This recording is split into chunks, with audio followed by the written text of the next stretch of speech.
You're listening to Late Night Radio on the SHR Media Network. Caution, there will be mature themes explored and potentially adult language used.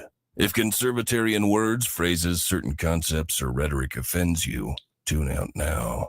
Freedom is never more than one generation away from extinction. We didn't pass it on to our children in the bloodstream. The only way they can inherit the freedom we have known is if we fight for it, protect it, defend it, and then hand it to them with the well-taught lessons of how they in their lifetime must do the same. And if you and I don't do this, then you and I may well spend our sunset years telling our children and our children's children what it once was like in America when men were free. I have come here to chew bubble gum and kick ass. And I'm all out of bubble. So, ladies and gentlemen, boys and girls, children of all ages, welcome to BZ's Berserk, Bobcat, Saloon radio show, live and direct from the SHR Media Studios in North Idaho. This is one of a few studios we have. We are no longer a centralized studio. I'm in my own little enclave, and I'm not in occupied California anymore, always spelled with a K. I'm in a free state. I am your conservative Sherpa. I am guiding you through the maelstrom of Democrat, leftist, globalist lies, chaos, deceit, and betrayal. That's what I look like right there when I'm up in the mountains, trying to sort everything out on a damn daily basis. And I'm fairly jiggy with it. Please note what you're about to watch and hear on the show consists of my opinion and my opinion only, and those of my guests, two of which I have in the saloon tonight. What am I doing here, by the way? I am doing the job that the American media maggots won't. I am fundamentally changing America one leftist diaper at a time. Also, we don't water our drinks, just like we don't water our conversations. We are still serving stiff drinks here in the saloon, along with facts, history, logic, rationality, proportion, context, tradition, and common sense for those of you who are generally commonsensical. Politics, religion, crime, culture, race, sex, economics, science, law. We talk about it all right here in the saloon, where the speech is free, but the booze, no bueno. She is not. We're streaming live on Rumble. We're streaming live at shrmedia.com. We're streaming live on KLRN Radio. We're streaming live on two other portions of X, and we're streaming live on the SHR Media YouTube channel. Did I say Twitch? I may have said Twitch. Today, by the way, happens to be December the 12th, the year of our Lord, 2024. So tonight in the saloon, I don't know, it's weird with me. Well, we're going to be talking about podcasting. And for whatever reason, the last two or three podcasts that I have done, I have found to be an absolute pleasure. I can't explain it. For whatever reason, this late in the year, maybe it's because it's Christmas, I'm having more fun doing podcasts like this, the Thursday, the Thanksgiving podcast and all this kind of stuff. By the way, so that's what we are going to be talking about tonight, our podcasts. And so you'll be talking to me. We'll also be talking to Jeremy HANSON. We'll also be talking to Rick Robinson. But one very important point that we have to start off first, anybody who wants to watch the show, in order to know that you're not a bot, you have to select all the squares with presidents right there. So if you would do that immediately, and then you'll be able to jump directly into our plush, sumptuous, palatial, and resplendent chat room. And without that, I say, let's add to the stage. Let's add Jeremy HANSON. Let's add Rowdy Rick, who, by the way, per his title, Grand Poobah, KLRNradio.com. So, gents, gentlemen, gentle beasts, and all within the sound of my voice, welcome, and thanks for being here tonight. Well, thank you. I appreciate it. Boy, that's kind of a letdown. My That's pleasure, good. man. Thanks for the Hey, invite. I thank you all for being here. I I do thought have you were one. actually going to say Ravishing Rick Rude. What's that?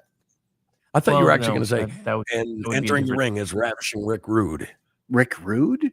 Yeah, remember Ravishing Rick Rude? Yes, I do. Rick can be rude, Yeah. like I can be rude, but only using it in a selective fashion. Yeah, because if you're rude all the time, it spoils everything essentially. So tonight, what I want to do is I want to welcome again our good friend Jeremy HANSON back to the Saloon. He's been here a whole bunch of times, and also introduced a brand new guest to the show, Rick Robinson of KLRN Radio, who is kind enough to stream our ridiculous crap on his network. Kind of a mistake, I'm fearing, but maybe we'll get into that. On this show, what we're going to be talking about is the future of podcasting. And with that, I couldn't really think of two better folks to talk about in terms of podcasting tonight.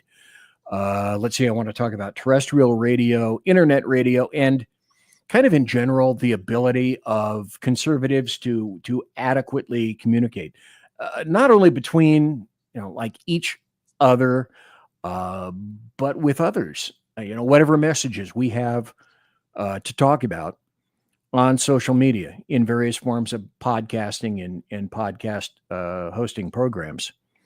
So I know that between the three of us, we get a lot of podcast history here. We got a lot of talent. We got a lot of experience.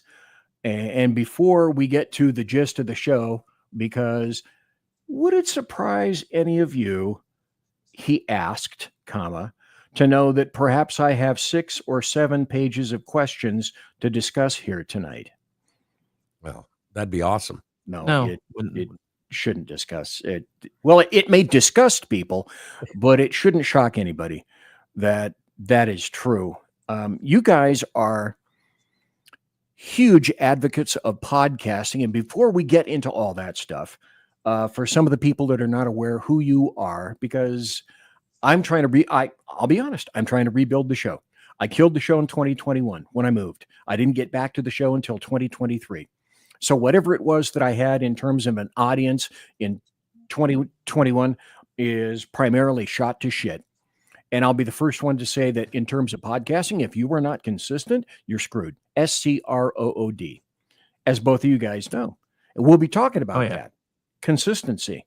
And so I'll be honest, like I say, I'm trying to bring the show back on the road. And it's difficult. It's difficult for me, kind of like a new podcaster. And we're going to talk about podcasts, everybody, how do you start a show? How do you keep a show? How do you keep the viewers? How do you keep the listeners? Do you like audio? Do you like video? We're going to be asking all those stuff right now. So in terms of that, Jeremy HANSON, for people who have not known you or seen you before, tell us a little bit about yourself and your background and kind of how you got into radio and podcasting. Okay. Well, I think I was pretty much like every average Joe American. 2014, I kind of started recording myself. I thought that, hey, this is kind of fun. This is cool.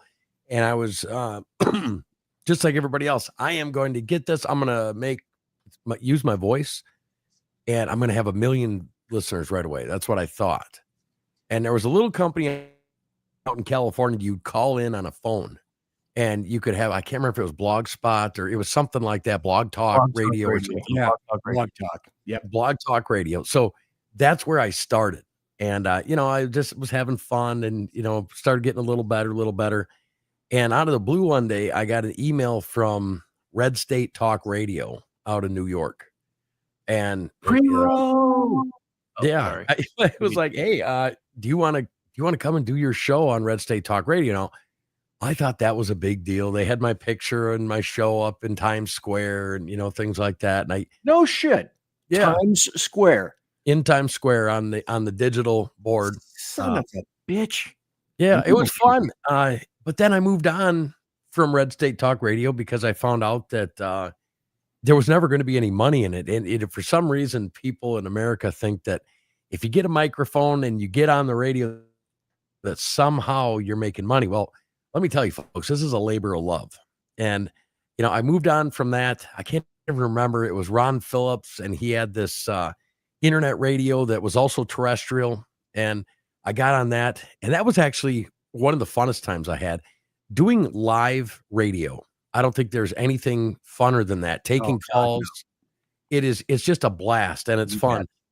But again, I got into it, I don't know, probably 20 years too late because there was no money in it. And these terrestrial radio stations were dying. And they got rid of that entity. And, they just let everybody go. And I started doing Facebook and building pages like that, YouTube. And I got pretty good. I had a couple YouTube pages with over 1 million subscribers. I had a couple of Facebook pages with over 1 million subscribers. And I dared to question Hillary Clinton. And I'm not going to say the other girl's name because as soon as I do on any platform, it crashes the numbers. But it has to do with child trafficking. And I hit on a really sore subject that the NSA liked to crush everything that was around. And anyways, right before I lost everything, I got a call from Doc Thompson. And Doc Thompson, Ron Phillips, and Matt Locke. And they're like, hey, we're starting a new radio thing. It's called Mojo 50.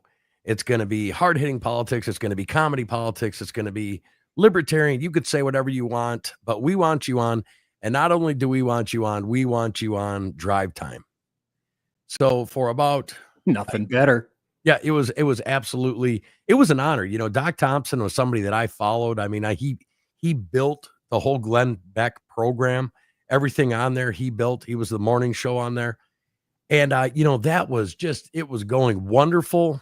And then Doc Thompson, got hit by a train and got killed. And we say he went to the roof. I had not really known who Doc Thompson was. So I did a little bit of a background check today.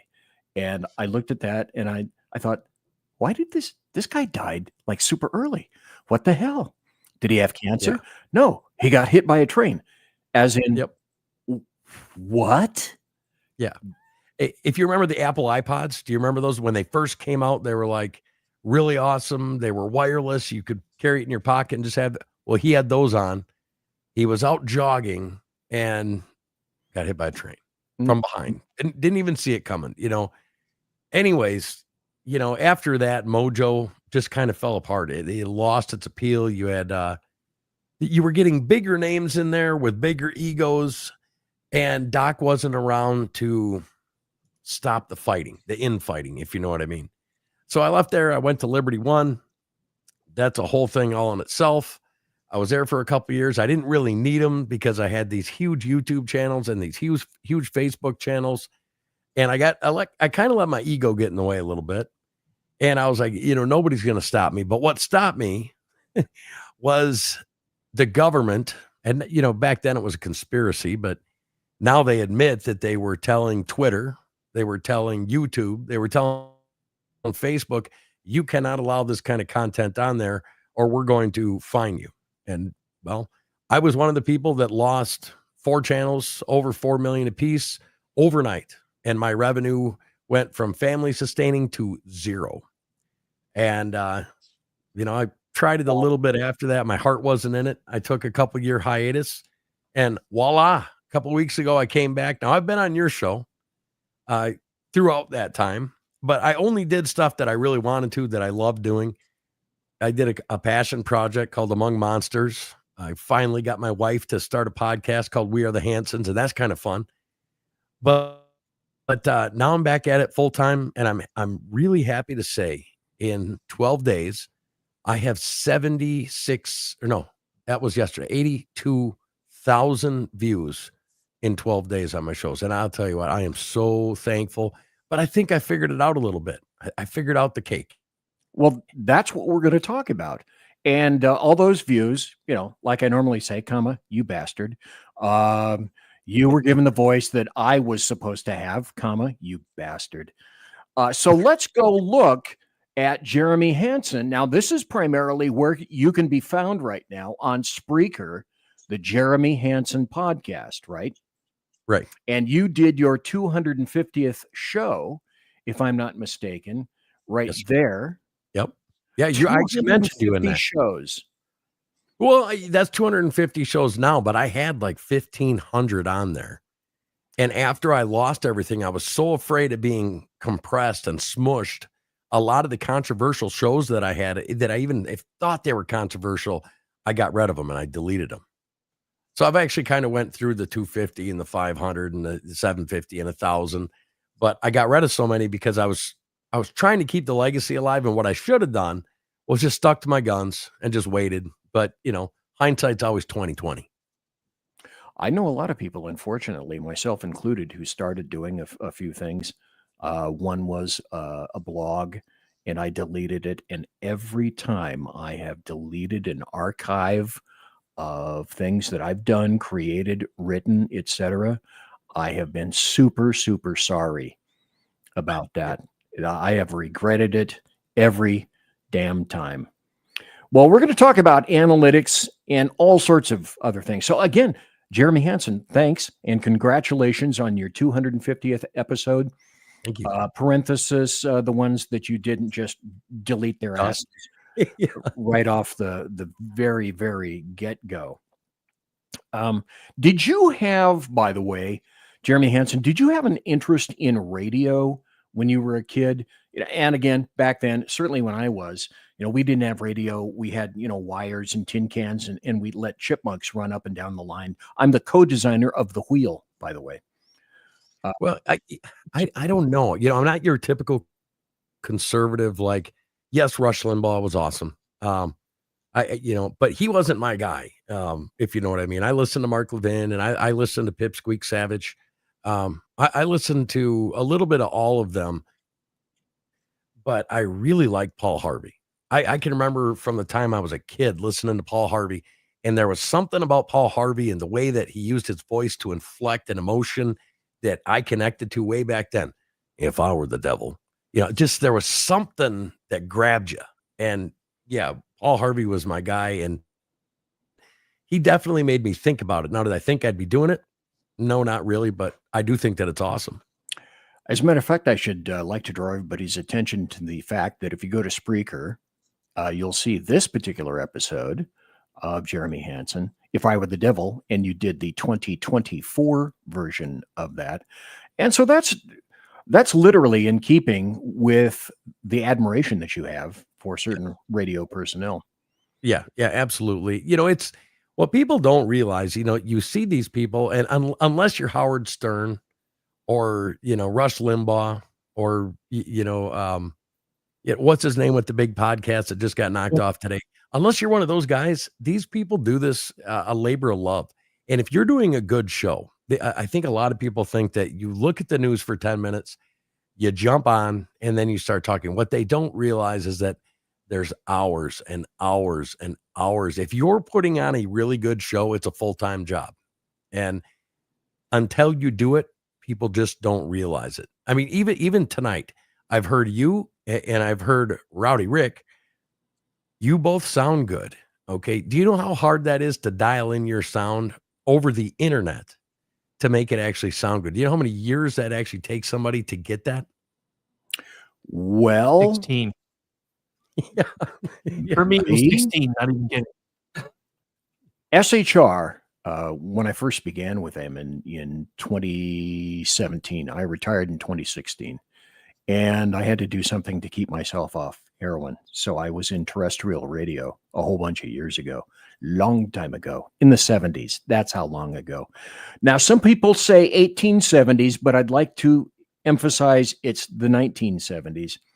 But I've always had an interest in doing. So you're the inspiration is what you're telling us. I am. I'm the guy. I mean, I started on collegiate radio.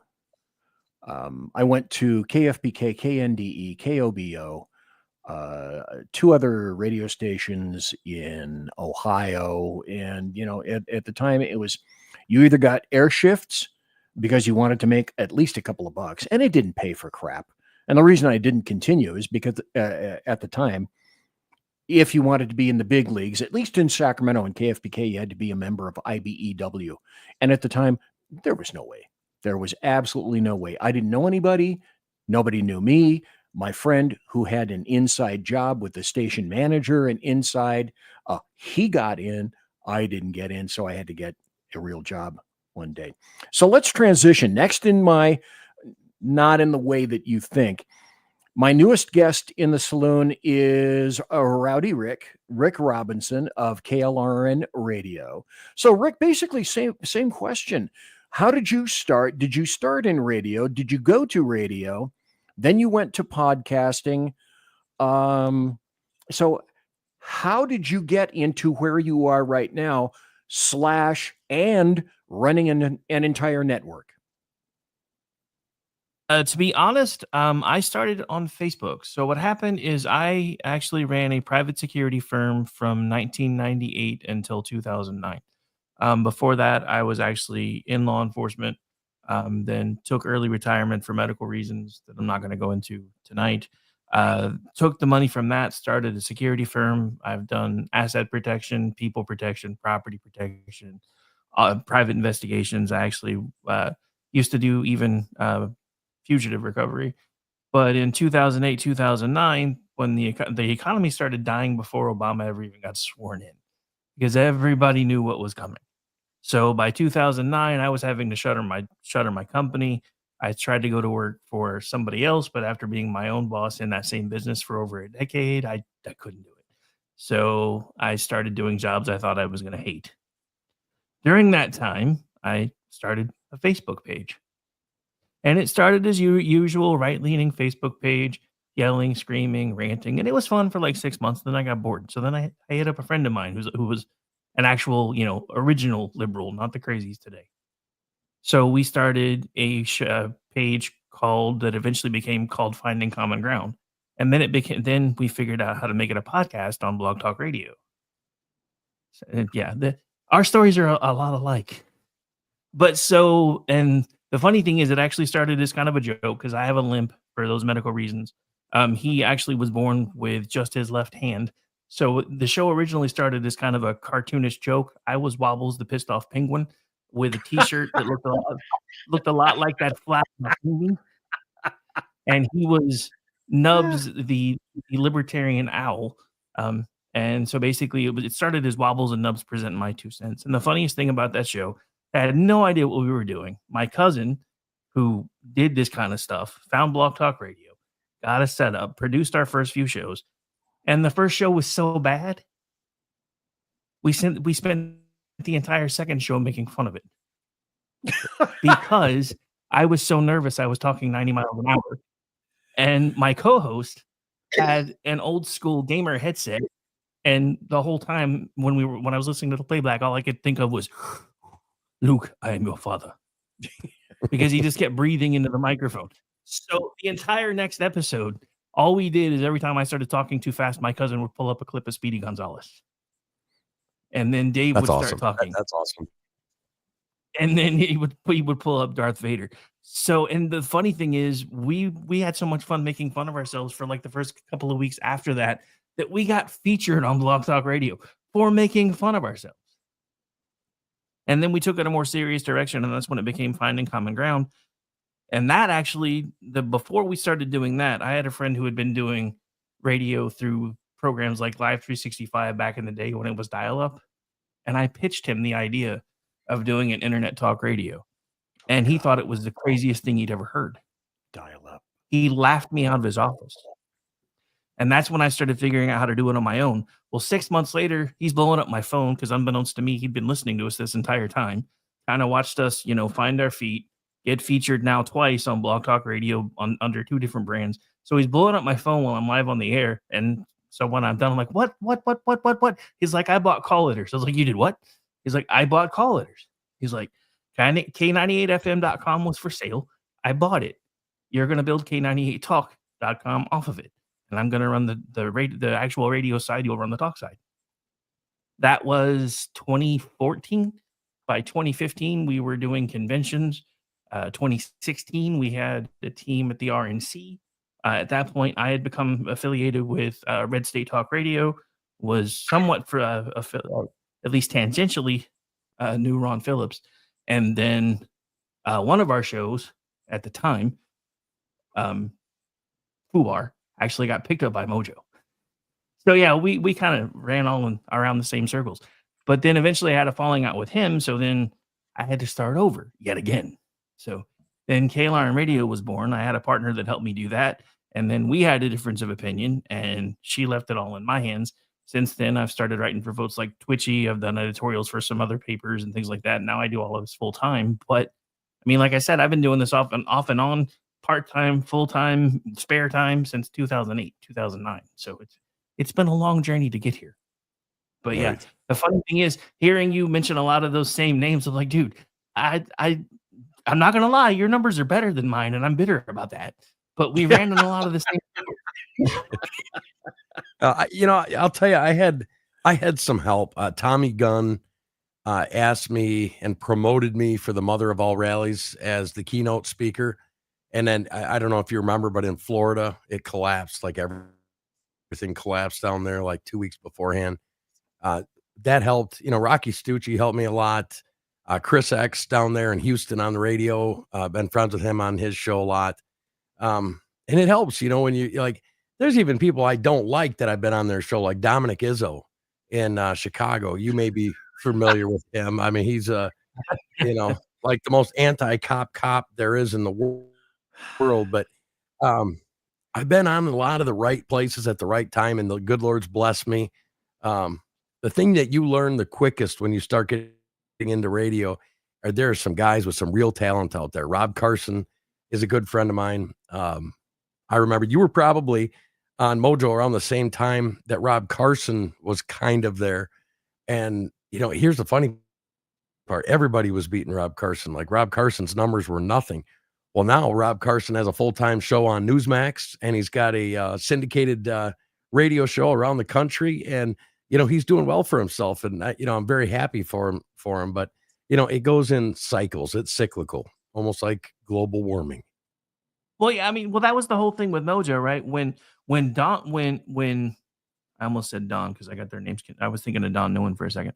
But when Doc was alive, that network was awesome. And like I said, it wasn't even, it was one of my shows that was affiliated with me, but it wasn't one of my shows. It was Sam Janney and her co-host. And it was just awesome that they were getting that extra exposure. But and it's like you said, once Doc passed away, the wheels kind of fell off over there. Because it went from, you know, Doc didn't care whether you cursed, he didn't care what you said, he just wanted you to say it. And then all of a sudden, the powers that be, once he was gone, was, well, we want you to start toning down your language. We want you to do this. We want you to do that. And Sam was like, you realize my whole shtick is yelling vagina, right? You really want me? He's like, that's my thing. And so eventually they parted ways with them, and they stayed with me. But then I've watched over the years, and I have to admit, I only got to know Doc Thompson for probably about a week because it was all tangentially done through Ron and then Sam and everybody else. But I did have a couple of email chains with Doc, and I thought he was an amazing person. And then seeing, and this is going to sound mean to the folks that are still, because I see the Morning Mojo pop up from time to time, so I know they're still trying. But to see them run his legacy, what could have been his legacy, into the ground, has me very, very angry. And I barely knew him, and that makes me angry because I know how much the people that do what we do for the reasons we do it, we do it because we love it. Now, some of us are lucky enough that we can pay our bills while we do it. I mean, I'm probably never going to make, you know, Ben Shapiro money, but I can pay my bills while I'm doing it. And that's what I do now. And I'm grateful for that. Right. But watching the people that have basically glommed onto other people and then just torn it apart on the way out the door, that just makes me angry. Yeah, you know, I held some hard feelings for a while. I'm pretty much good with all of them that I want to be good with there. Ron, I mean, I think a lot of them guys are put in a hard spot. You know, and I know both of you guys know this. I don't know how much, if you take the money that you've invested in equipment for your show and the time that you've invested into your show, minus the money that you've actually made from your show, which side of the aisle are you on? Are you in the black or are you in the red? And if not for writing, I'd be in the red. But doing this led to the writing, so I still count it in the same column. I spent probably, to get SHR's sound up, I probably spent $15,000 initially and maybe another 5. And then I've probably got 30 or 40 in this place in here. But I'm weird. Why am I weird? How am I weird? I'm just weird. I got to do this. I'm weird. Conservative media done right. You're listening to the SHR Media Network. Come listen to BZ's Berserk Bobcat Saloon radio show. Live on select and exclusive Tuesday and Thursday nights at 11 p.m. Eastern, 10 p.m. Central, and 8 p.m. Pacific on the SHR Media Rumble channel, SHR Media YouTube channel, X, Twitch, Spreaker, and wherever great conservative podcasts are found. BZ, your conservative Sherpa, guides you through the maelstrom of Democrat, leftist, and globalist lies, chaos, deceit, and betrayal. Raised as a free-range child with dirt, stains, mud, and freedom, BZ broadcasts from North Idaho, comfortably surrounded by actual normal people. Jump into our plush, sumptuous, palatial, and resplendent chat room on rumble.com. Click on live chat to join. Now, with 37% more umbrage and 19% more bulbosity than previous shows, featuring delicious Liberty additives for the best in late-night Conservatarian talk radio. BZ reminds you that with great beard comes great responsibility. No chinchillas were harmed, embarrassed, fat-shamed, or the focus of any sarcasm whatsoever in the making of this ad. Hello, I'm Matt, a student at Hillsdale College. Here is Hillsdale President Larry Arnn on the continuing relevance of the Constitution. Many argue today that the Constitution is outdated because it addresses problems peculiar to the 18th century. Some parts of the Constitution do read rather quaintly. Consider the injunction against titles of nobility in Article 1, Section 9 of the Constitution. But is that so outdated? The purpose of the injunction is to prevent the government granting special privileges to some for partisan reasons. This strikes at the heart of the rule of law. The crony capitalism so common today is a place where the government bestows favors and tax dollars on some businesses to give them a leg up over others. This is exactly the kind of thing the Constitution was meant to prohibit. The Constitution is not so outdated after all. This Constitution Minute was brought to you by Hillsdale College. To join the national conversation on the Constitution, go to constitutionminute.com. Hey fellas, are you mission ready? Coming in November to SHR Media. By way of Big E Jackson, you need to check out Mission Ready Men. It's a show that equips you to navigate our society's challenges from a biblical perspective with courage and conviction. Tune into Mission Ready Men as we examine our culture through the prism of biblical truths, teachings, and how to apply them in our daily lives. Prepare to step up, stand out, and step into your role as a man, as ordained by God. That's Mission Ready Men, hosted by Earl Jackson, coming this November on the SHR Media Network. And get mission ready. Want to make an immediate difference in the life of a critically ill child? You have the ability to do that right now. Make a donation to Dream Makers for Life, the organization that restores dreams to seriously ill children and their families. You can sponsor a dream pack for a child, which contains a clear PVC backpack, a dry erase board adventure coloring book, a journal, and dry erase markers to inspire a critically ill child to envision a future adventure and hope. Want to become a dream maker for life yourself? Go to dreamforlife.org. That's dreamforlife.org. Help a child. Help a family. There is always hope. You're listening to the SHR Media Network. And we're back. I'm BZ. My friends tonight are Jeremy HANSON and Rick Robinson. And here they are, Jeremy HANSON and Rowdy Rick. Aloha to all. You know, I think I took a long time on that. And I think because it's my show and I got so much to talk about, that the rest of the breaks and whatnot, I think I'm going to dispense with them. So if you would, when you have to pee and use the electric winkle chamber, please, folks, just step out, do what needs to be done. And then remember that if you want to access the podcast again, once again, you have to select these so that we know that you're not a bot, and then you can come back into the show. We were talking to... Making me look at cankles. Stop making me look at cankles. I don't want to see cankles. It's so sad. It's always very sad. I've had tons of jobs along the way. I'm in a different situation than you guys are. Number one, I'm probably twice your age, but I can even speak remotely cogently. It is still kind of a shock to me. I figured I should have been dead before I was 40, and I'm sure I'm going to be experiencing my factory issued heart attack in the not too terribly distant future. Bite your tongue, sir. Yeah, I know. But one thing that I am concerned with, and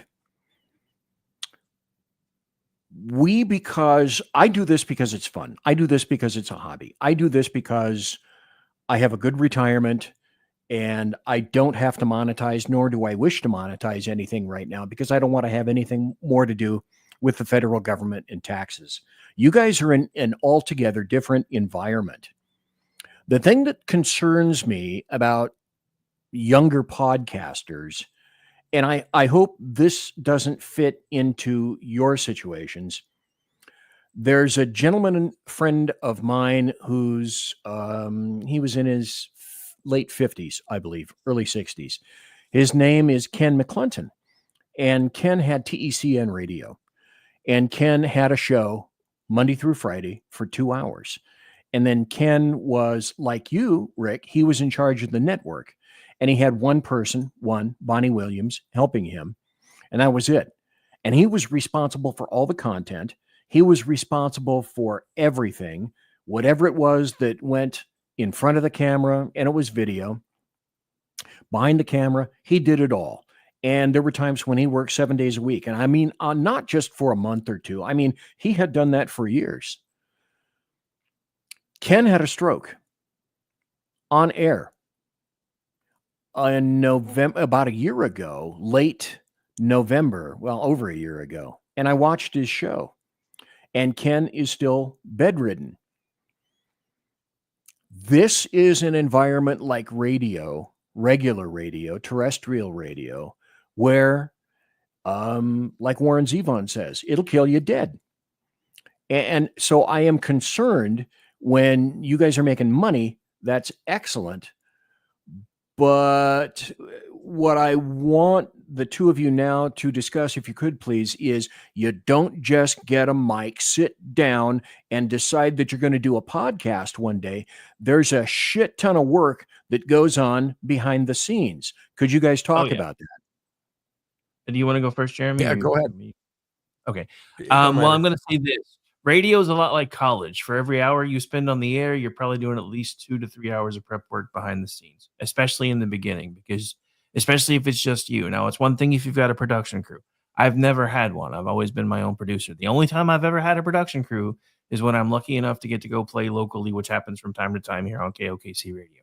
That is awesome, because going in and basically sending them emails, being like, I want this clip, I want this clip, I want this clip, I want this clip. This is who we're talking to here. This is where when they're. That's awesome, because it makes my life so much easier. And I want to be able to get to that point here. But yeah, I mean, especially when you're just starting out, I would recommend maybe an hour a week to get your feet wet. Don't just dive in and think you're going to be doing Rush Limbaugh level content from day one, because you can't, for one. Second of all, there's a reason that man's picture is above my head behind me. Ain't nobody ever going to replace him. And this is coming from somebody whose first syndication point was his same radio station. The first one he ever got syndicated on was the first one I ever got syndicated on. And the programming director at the time said, I normally sign people that work together in pairs of at least 2 or 3, but you remind me of somebody and I'm going to sign you. And that was to me the sign that, and by then I'd already really felt like this was something that I was supposed to do. Now, granted, terrestrial, just like he said, terrestrial is slowly dying. I know this because in 2018, I almost got a morning show. They decided to move somebody over from another network within the same group because they didn't even have to change his pay scale. Everybody got fired 3 months later. If I had gotten that job, I'd probably be homeless today. That's just the truth. That's the thing that you have to recognize in radio, especially back in the 70s when I began, is that sooner or later you're going to get your ass fired. If for no other reason than you get a new station manager, you're going to get a new production director, you're going to get a new program director. The entire station will be sold, and they'll go to the KFBK, for example, went from all music to NIS, News and Information Service, which was the precursor of NBC. They were NBC for a while, then they were CBS for a while. And like I said, unless you were a member of IBEW and you knew everybody that required knowing, you're not going to be there anywhere. You can go from an entirely different format and you can find your ass fired in, I don't know, a day. So it's a tough job. It requires a ton of work behind the scenes, just like you say, Rick.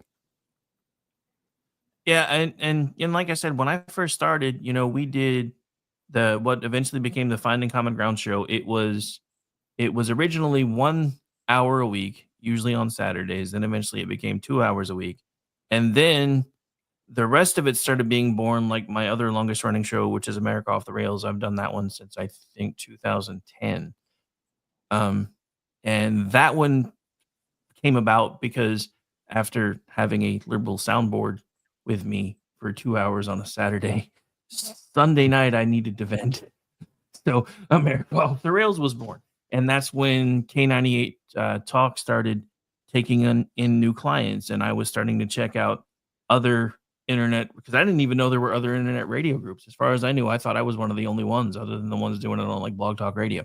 Then I found out about 405 Radio and We Are America Radio. And unfortunately, Wayne poached one of my hosts, and which I would have been fine with because I cross promote with everybody. You know this. But when I reached out about, hey, you've snagged one of mine, I've got a couple of your shows that I kind of like. Do you care if we run those? And he lost his mind. And then next thing I know, they're blowing up my phone because he wants to start charging them for airtime. They're like, you still got any spots over on your thing? Like, let's talk. And then that's how Stacy came over, JD came over. That's how I became affiliated with Sam. Eventually, artist Angie and Paul came over. They did a show over there. They went to 405 Radio first. And a lot of these folks are still with me, at least tangentially. Angie, Sam, and I all work at Twitchy together. Sam's the managing editor over there. Sam still did a radio show with me. She takes it on hiatus for a while, and she's been adjusting to life with a college kid. So she's like, I can't do a show right now because every time I have 5 minutes, I want to be on the phone with my daughter. I'm like, I get it. Your spot's safe. But yeah, the whole thing about it is, don't do this thinking that you're going to eventually or immediately flip a switch. And I'm going to be honest. We billed ourselves once we made it serious on the blended show of the low rent Hannity and Combs. And for a second, we really thought that we were going to be like flipping a switch and making like $1 million. That doesn't happen. No. And it especially doesn't happen without a lot of work. That's the thing. Everybody talks about these overnight sensations in radio, in music, and all of these things because you only see them once they make it. You don't see the grind behind the scenes. It's just like every other job. When I first promoted into management, when I started doing call center work, their jobs looked easy from the outside until I was doing the job. Then I got to see all the things that I didn't see because I was always stuck on a phone. It's like doing this. It looks really fun and it looks easy because we're just shooting the shit. But nobody realizes that it takes thousands of dollars worth of equipment to sound like this. It takes lots of computer work, lots of editing work, lots of different things. Hell, my studio still isn't to the point where I want it because I'll be honest, I have a face made for radio. I have avoided doing video for years. You can see the guy that's now my programming director yelling at me for it, even though technically I'm still his boss, because if you'd have listened to me 2 years ago, we might have been making more money by now. That's funny. I saw that in chat. How bizarramento was that? But yeah, and that's the other thing is for the longest time, I was the one doing everything. I was programming director, general manager, sales guy, marketing, all of it. We've finally gotten big enough that I'm having to start filling some of those roles. I still do a lot more than I should, which is why I was laughing when you were like, and this guy works 7 days a week, not for a month, but for years. And then he had a stroke. And then I'm flashing to Primo Mandalone. who used to run Red State Talk Radio, who died at his keyboard. And I'm like, and that's what that has been. The busier I get, the more I'm like, okay, I gotta start passing off some of these batons. I don't want to be the next Primo where, everybody loved Rick Robinson and he died doing what he loved. I do want to go out doing what I love, because there was a point in my life when I weaved and should have bobbed, and I'm lucky I'm still here. But I don't want to die at my keyboard. So I'm trying to avoid that. There's another, if I have my choice, there is, I mean, let me do, there's another way I'd like to go out if I have my choice. Stick around. But we won't go any further into that. So anyway. Okay. I think I've said too much. I watched a video on the Red Clay Strays, and they happen to be my favorite new band. They've been around for about, I don't know, I've seen them for like 18 months, and they're just phenomenal. And, they got, when I started watching them, they had like 100,000 views on their YouTube, and they're doing this podcast, I should say. And the guy's like, "You are the best new band. When did you guys get together?" And he's like, "Well, we started touring 7.5 years ago." But everybody thinks they're this new band, but they've been touring for 7.5 years, grinding it out, not making any money. And, I think the radio's the same way. But I would go and say, if you're doing what you're saying, Rick, like everything, you're doing the sales, you're setting everything up, you're getting your timing down. You're making your own voiceovers for the commercials. You're putting your own bumpers in. I'm saying that's a 7-hour job with getting all these stuff, because it's not just like you're sitting there on the computer getting information. I used to have people that would call me. I had one from the White House that would call me, and I had a couple in the military that would call me. And you got to sit down there and you got to take what they say, write it down, and then you actually have to go vet it and call other people if you're going to do the right show. And that takes a lot of time, because you're not just on your schedule, you're on everybody else's schedule too. And it cuts in to the wife time. And, I don't know a podcaster alive that hasn't gotten a box and they're not in the house to grab the box. And the wife's like, "What's in here?" And you're like, I don't know. Oh, maybe somebody sent some. I don't know. And then she finds out later that it's another microphone or it's something. And you're like, "Oh shit, how do I deal with that?" But that's the life. That's what you got to do. I mean, they got even worse. Like Joe Biggs traded me, and so I don't have to worry about that anymore.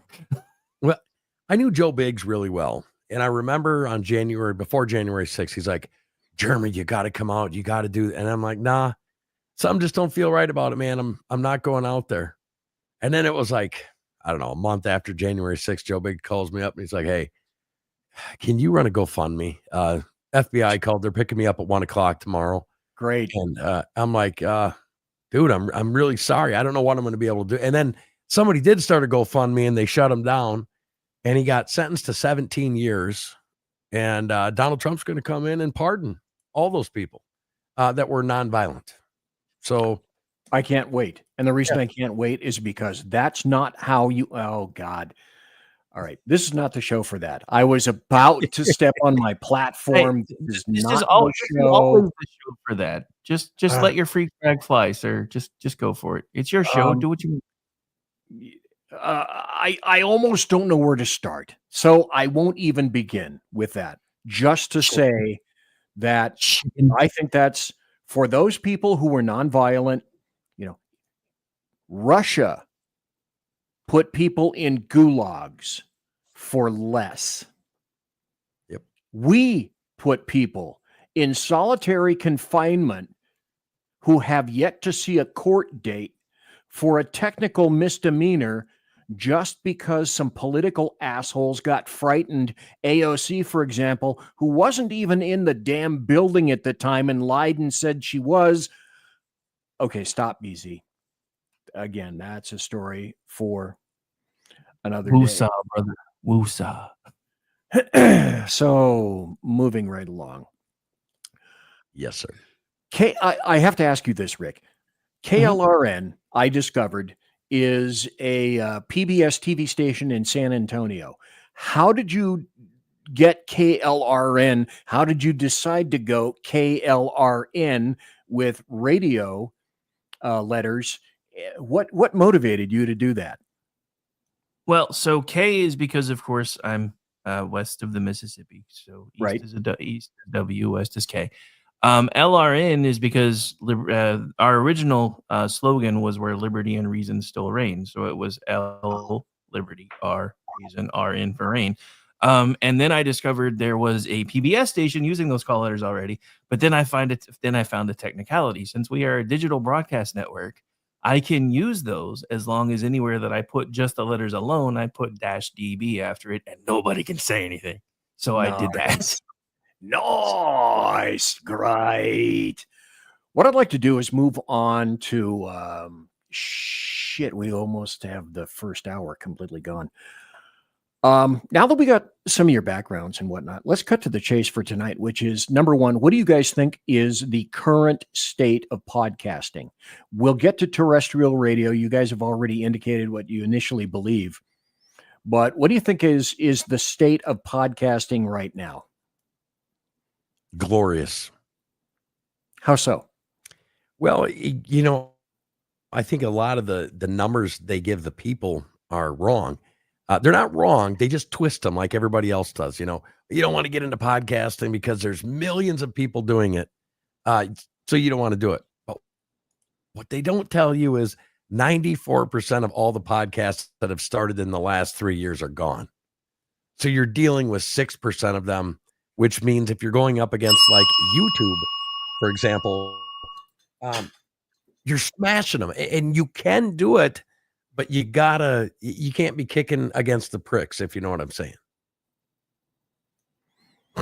And so, Rick, what do you think is the current state of podcasting? I will say this. During the whole COVID situation and the few things like J6 and all those things that have come out, our numbers started sucking because I wasn't willing to not tell the truth. What I love about the current state of podcasting, thanks to places like X, thanks to the people that have finally started putting the truth out, is everybody that's been following along with everything that I've said since 2020, and everybody on my network has said since 2020, have realized that we were right a hell of a lot earlier than a lot of the bigger names that took our shit and ran with it were. Exactly. And that's just one of those things. But the thing that has me the most excited about the future is Elon Musk finally starting to go in and look. X is never going to be perfect because there are all kinds of algorithms and everything in there. And from somebody from that background, even if I'm now almost 10 years removed from it, which makes me a dinosaur in that industry, I understand enough to know that a lot of those algorithms and a lot of those things that are buried in there are never going to completely go away. The only way to do it right would be to start over. And that's going to be cost prohibitive. But they can do things to make things better and a little bit easier. And I think even with somebody like Wiffle Ball Bat Linda, as I call her, WEF Linda, I call her Wiffle Ball Bat Linda, in charge over there, once Trump is sworn in, a lot of this stuff's going to change. Like all the stuff that I've had buried for decades is going to be unburied because they're going to have to go in and start stripping out all that stuff or they're going to start getting in trouble for it. And so I'm really excited right now because I think this is about to become the Wild West of podcasting again, because a lot of us have been being buried for so long that only our loyal folks can find us. And I'm not really complaining about that because we have 1,000 people watching us every time we fire up steadily. That's kind of amazing, especially when you realize that those are the people that have to go find us. Like right now, if you try to search my individual shows on Spreaker, you can't find them because they bury us. It's just nuts. But it's because I've talked about all the things that they say we're not supposed to talk about. And I did it anyway. Because I don't care. Well, yeah, neither do I, obviously, because, this is a hobby. I'm not making any money at this. So clearly, I don't give a shit whether people, I can't exactly go there. I want to be watched. I want to be heard. It's just some kind of an innate thingy within each of us. We like to express ourselves, but the corollary to that is I'm never going to shut the hell up, and I'm never going to say not what I think. That's my history. Now, I did this for Jeremy Hanson, and I want to make sure that I do this for you also, Rick Robinson. This is where you can find KLRN on the internet, KLRNradio.com, KLRNradio.com. And also, he mentioned X, Twitter.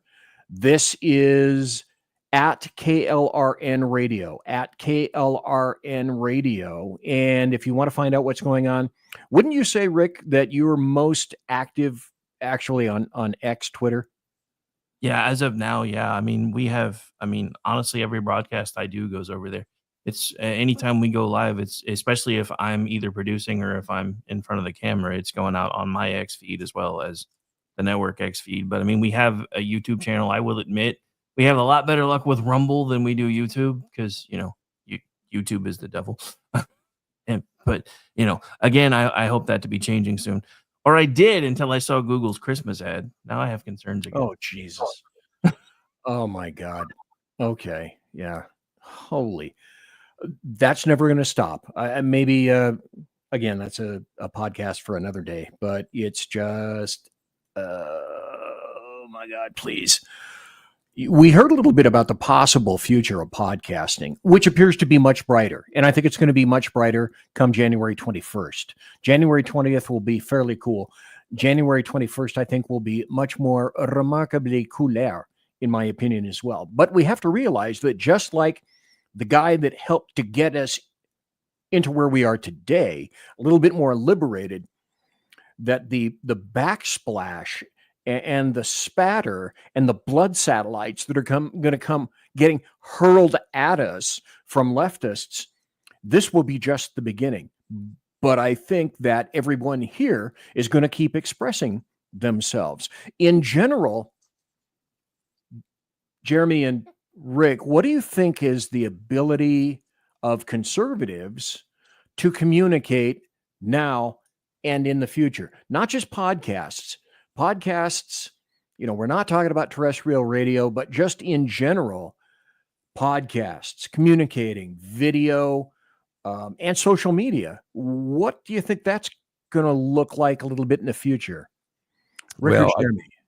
I think it's going to be better, obviously, under the Trump administration for a multitude of reasons, but it's going to change, and it's already changing. Okay, the idea that you're going to come out and you're going to be a podcaster that's reaching national audiences every day, you're going to get crushed because the leftists, the Democrats, have moved into the area that run the internet traffic on the internet speedways, if you know what I'm saying. And what they've learned is nationally, they're starting to lose ground. So they're picking a different fight. They are going to pull that down where guys have to start building locally and regionally for them to have any chance of getting out nationally. You already see it now. I'm sure Rick will tell you that the 1,000 people or 1,500 people, he's probably got a pool of 1,000 to 10,000 people that they will allow to see his show at any given time. They will come there, but past that, they're not. It's just like choking somebody out. That's what they're going to do to traffic for national shows because they don't want to give anybody power on a national level. They don't mind if people get together, locally and they can say, well, look at this guy. He's doing great. And they can get around that. But the powers that be politically are going to be pushing us for open dialogue and open speech most of the time. The people that are running the backside of this, the internet highways, they're primarily still owned by Alphabet and a couple other groups, which are still liberal as hell. So that's what I think. But here's the thing with conservatives. Conservatives don't like financially standing behind, and I'm talking to the majority of them. They don't like financially standing behind anything that has to do with politics.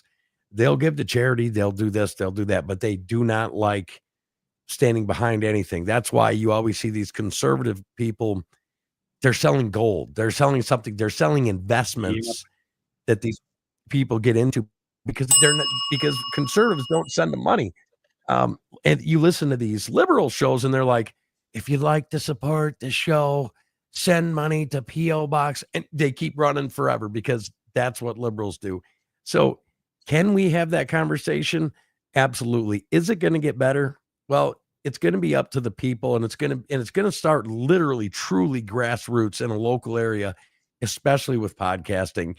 especially with media. They are going to push us into those circles, and we'll have to build up so big there, they have no choice but to let us get bigger and bigger and bigger. That's my future's take on it. Okay, two things. We talked yesterday, the day before yesterday, quite extensively about some things that we wanted to mention for tonight, as a matter of fact. And one of the things, the stats that you mentioned to me, Jeremy Hanson, were staggering. So if you can, could you and Rick address algorithms, suppression? You had some numbers for me when I was really going for a while that I found absolutely astounding. I could not understand where it was that you got your analytics. And analytics and algorithms are the rule of the day these days. So, Jeremy, can you address that? And Rick, can you talk about that too after Jeremy, please? Sure. Chartable was really good about it. And unfortunately, Chartable, what did they call it now? Sunset. They sunsetted their company now as of December of this year. So you can't get those analytics anymore. You got to really dig into it. And that's the problem. What they would do is they would shadow ban analytics, and you had to go to some place like that in real time and watch the numbers, what's really coming, who's literally watching, and it would come in volume. So you'd get to see so much bandwidth at so much time, and you could count that into how many people were actually watching, because what they were showing you was wrong. Some people will say that's politics. Some people will say that's just them saving money if you're monetized. But it's crazy to think. Listen to this. This comes from podcast.co. Okay. And they're very reputable. If your episodes on your podcast get 1,000 downloads, you are in the top 20% of all podcasts in the world. Okay. If your episodes get 2,900, and this is after a month, you're in the top 10%. And if your episodes get more than 6,700 downloads, you're in the top 3% of all podcasts in the world. That doesn't really bode well for people that look at Joe Rogan and say, I'm going to be just like him. I'm going to make, $58 million or $85 million a year. I'm going to have millions of watchers. It's all fantasy. It's all fantasy unless you build locally. You can't do that. And to be able to get into the algorithm now, it used to be there were tricks, and I watched people do this. They would take something, they would do a show, and they do an evergreen show, and then they would take something that was happening that day, and they're like, I don't want to do a show today, and they would throw words in there, keywords, SEO words, stuff like that, and then give it a title about something that was trending. And at that time, the algorithm would pick it up and spit it out, and you'd get some good numbers, blah, blah, blah. But that doesn't work anymore because they can read it that fast. So whatever your SEO words, your keywords are, your title, your description, all of those things, not only does it have to fit in with actually what's in your podcast because it's transcribed immediately, it also cannot be targeted outside your regional area from wherever your IP address is coming. And some people will say, well, I've got a VPN. Well, that's great, because if you got a VPN, then they just suppress all your numbers. So there is no way to beat them. So you have to figure out a way to join them and win that way. Rick, do you have any thoughts on algorithms and just running numbers? How the hell do you know what your true numbers are? Well, like, say, for example, Spreaker. Spreaker went over to the International Association of Broadcasters metrics, which, I'm sorry, you're trash. And you can go into your own dashboard now and see those most of the time, because it's interesting for us, because since we are monetized, we have two different categories now. So we can see what our supposed downloads are, which are a lot lower than I know they are when I'm pulling in 3,000 and 4,000 ad clicks an episode, but they're only registering 1,000 downloads. And so for me, it's kind of like just figuring out how things work behind the scenes and realizing how we have our ads set up, because normally for us, it's an ad roll at the beginning, an ad roll at the end, maximum of 2. So that means basically 4 hits per episode. So if I'm showing 8,000 ad clicks and they're only showing 1,000 downloads, that means I'm actually getting on average somewhere around 2,000 downloads, which again puts us into the top 5-6% of podcasters. worldwide. Where that becomes a problem is because, again, that's worldwide. But the issue is, and this is another thing, and this is why and another thing Spreaker has right now that is their new baby now, especially now that iHeartRadio is killing their live feature, which screw you, iHeartRadio. You're bastards. I hate you for that. I love Spreaker's live feature. It's one of the reasons I went to that platform in the first place. But they have this new thing. They have this new thing called Prime Network. And if you're getting 10,000 downloads per month, you can be featured on their Prime Network. If I'm getting 10,000 downloads a month, I don't need your Prime Network. Exactly. You can go to hell. That puts me in league with that puts me pretty fucking close to Joe Rogan. I don't need you anymore if I'm already pulling in 10,000 downloads a month. Come on, if you're really gonna. I'm actually pretty happy with Prime. I've been on Prime now for 2 years as a Prime show, and I don't have to pay for Spreaker. That's a great thing. But what he was saying about the numbers, he's exactly right, because you can measure it by it's not the downloads. What do they call it? The impressions. So you can actually kind of measure out the impressions. But what they do is they say, okay, because you're getting this many views on Apple Podcasts, we don't really know what the impression pull-through rate is.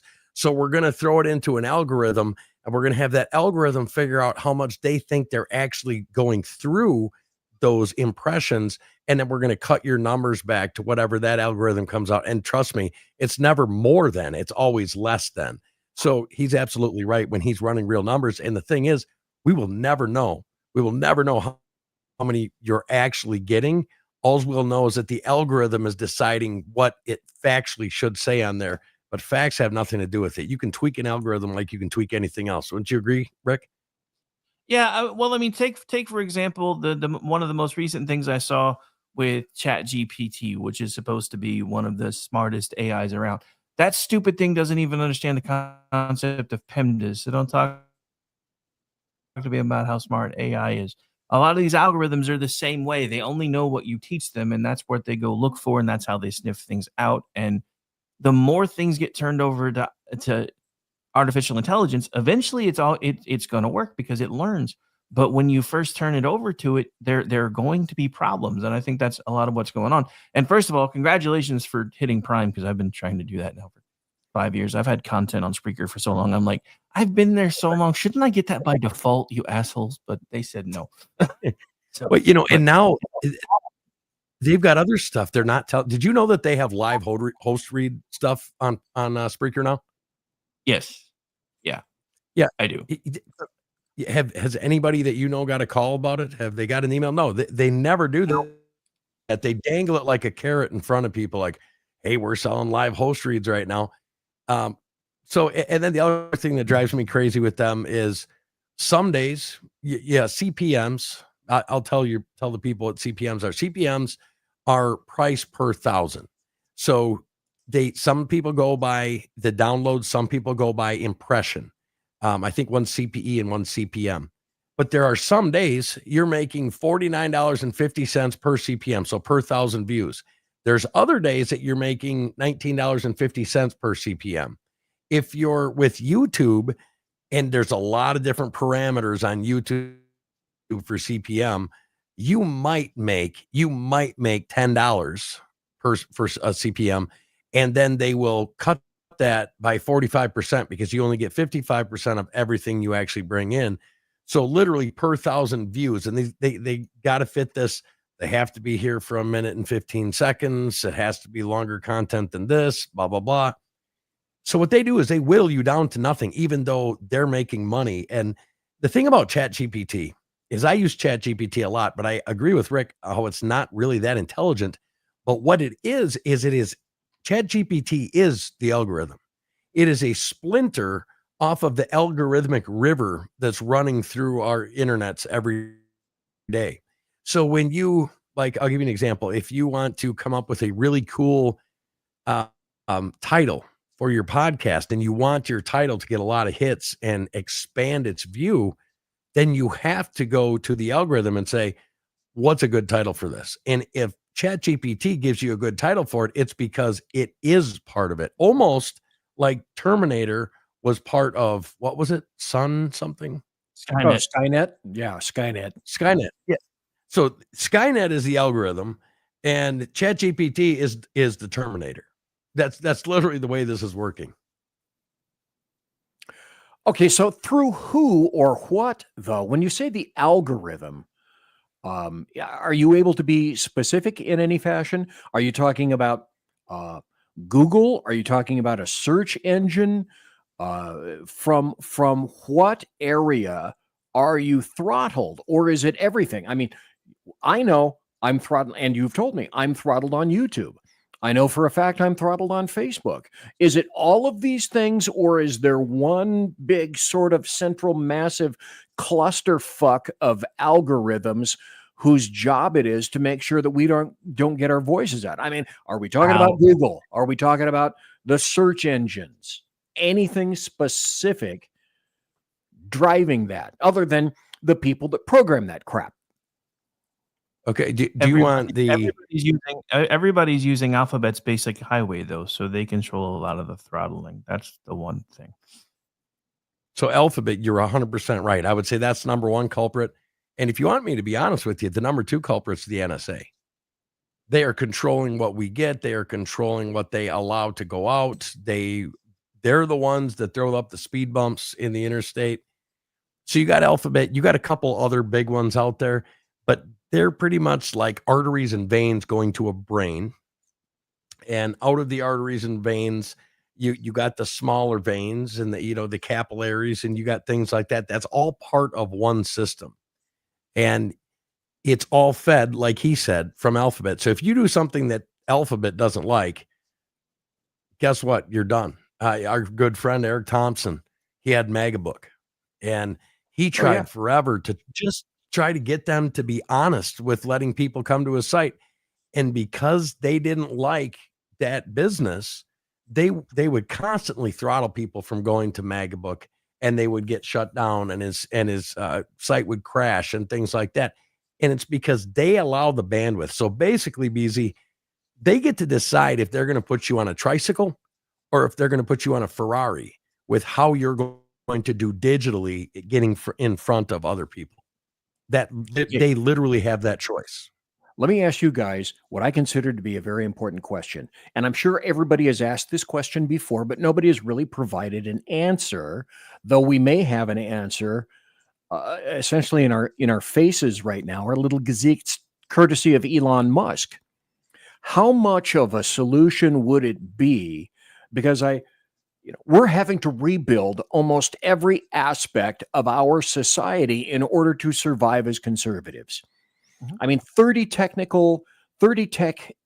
CEOs were debanked on all sorts of platforms. Citibank, Wells Fargo, Bank of America, they were literally debanked. Well, we have to recreate this and recreate social media. How much of a factor would it be, if any, I don't know, just tossing this shit out there, if Elon Musk came up with a brand new search engine that would allow you to go wherever you wanted? Could that be done? Could Elon Musk create a new search engine that would subsume Google, that would allow you to find things actually that you asked, provide answers? Or is Google so terribly entrenched that this is the way it's going to be, and we're just as conservatives unless, because like you said, everything is cyclical. Trump is not going to be around after 4 years. Who's going to replace him? Who the hell knows? Nobody knows. But is a search engine, if one is replaced in an honest fashion, I'm just throwing it out there, spitballing, by Elon Musk, I think that affect anything? I think I have a simple enough answer, because one, you can already find the answer by pulling up Google and DuckDuckGo at the same time. That does help to a point, but we still go back to the same thing. This is much like Twitter being changed to X. The backbone of X is still the same. All the levers and switches are still there. We're still talking about Alphabet controlling all of the internet highway, so to speak, because they're the ones that built it thanks to DARPA. That's the part nobody talks about. Google started as a military project. So that backbone is all based on military infrastructure, which is why no such agency still controls every single bit of it.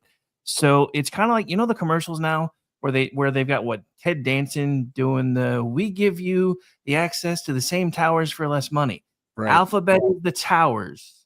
The search engine is the cell phone provider. So yes, you can get some bells and whistles. You can get better search activities, but at the end of the day, they're still controlling the throttles. So the only way that I know of that we might, and I have not been able to look under Starlink's hood well enough to know the answer to this question or not, about the only way that I know of that we might be able to circumvent all of it is if Elon Musk finds a way to make Starlink the backbone instead of Alphabet the backbone. I don't know enough to know what the capability of that would be.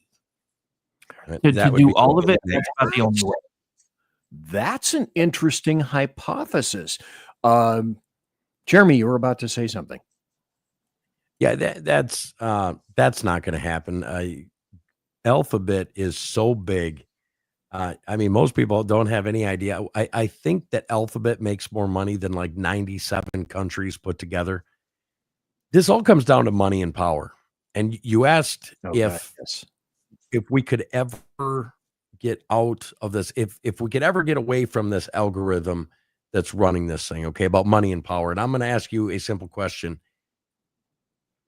Will the American government ever go back to the gold standard? Because that's almost the exact same question. You know, you'd like to think that things. Well, I'll give you a hypothetical. Yeah. Nixon, by the way, 1973 took us off the gold standard. Thanks, asshole, you fuckstick. So, courtesy of a Republican for that, as a matter of fact.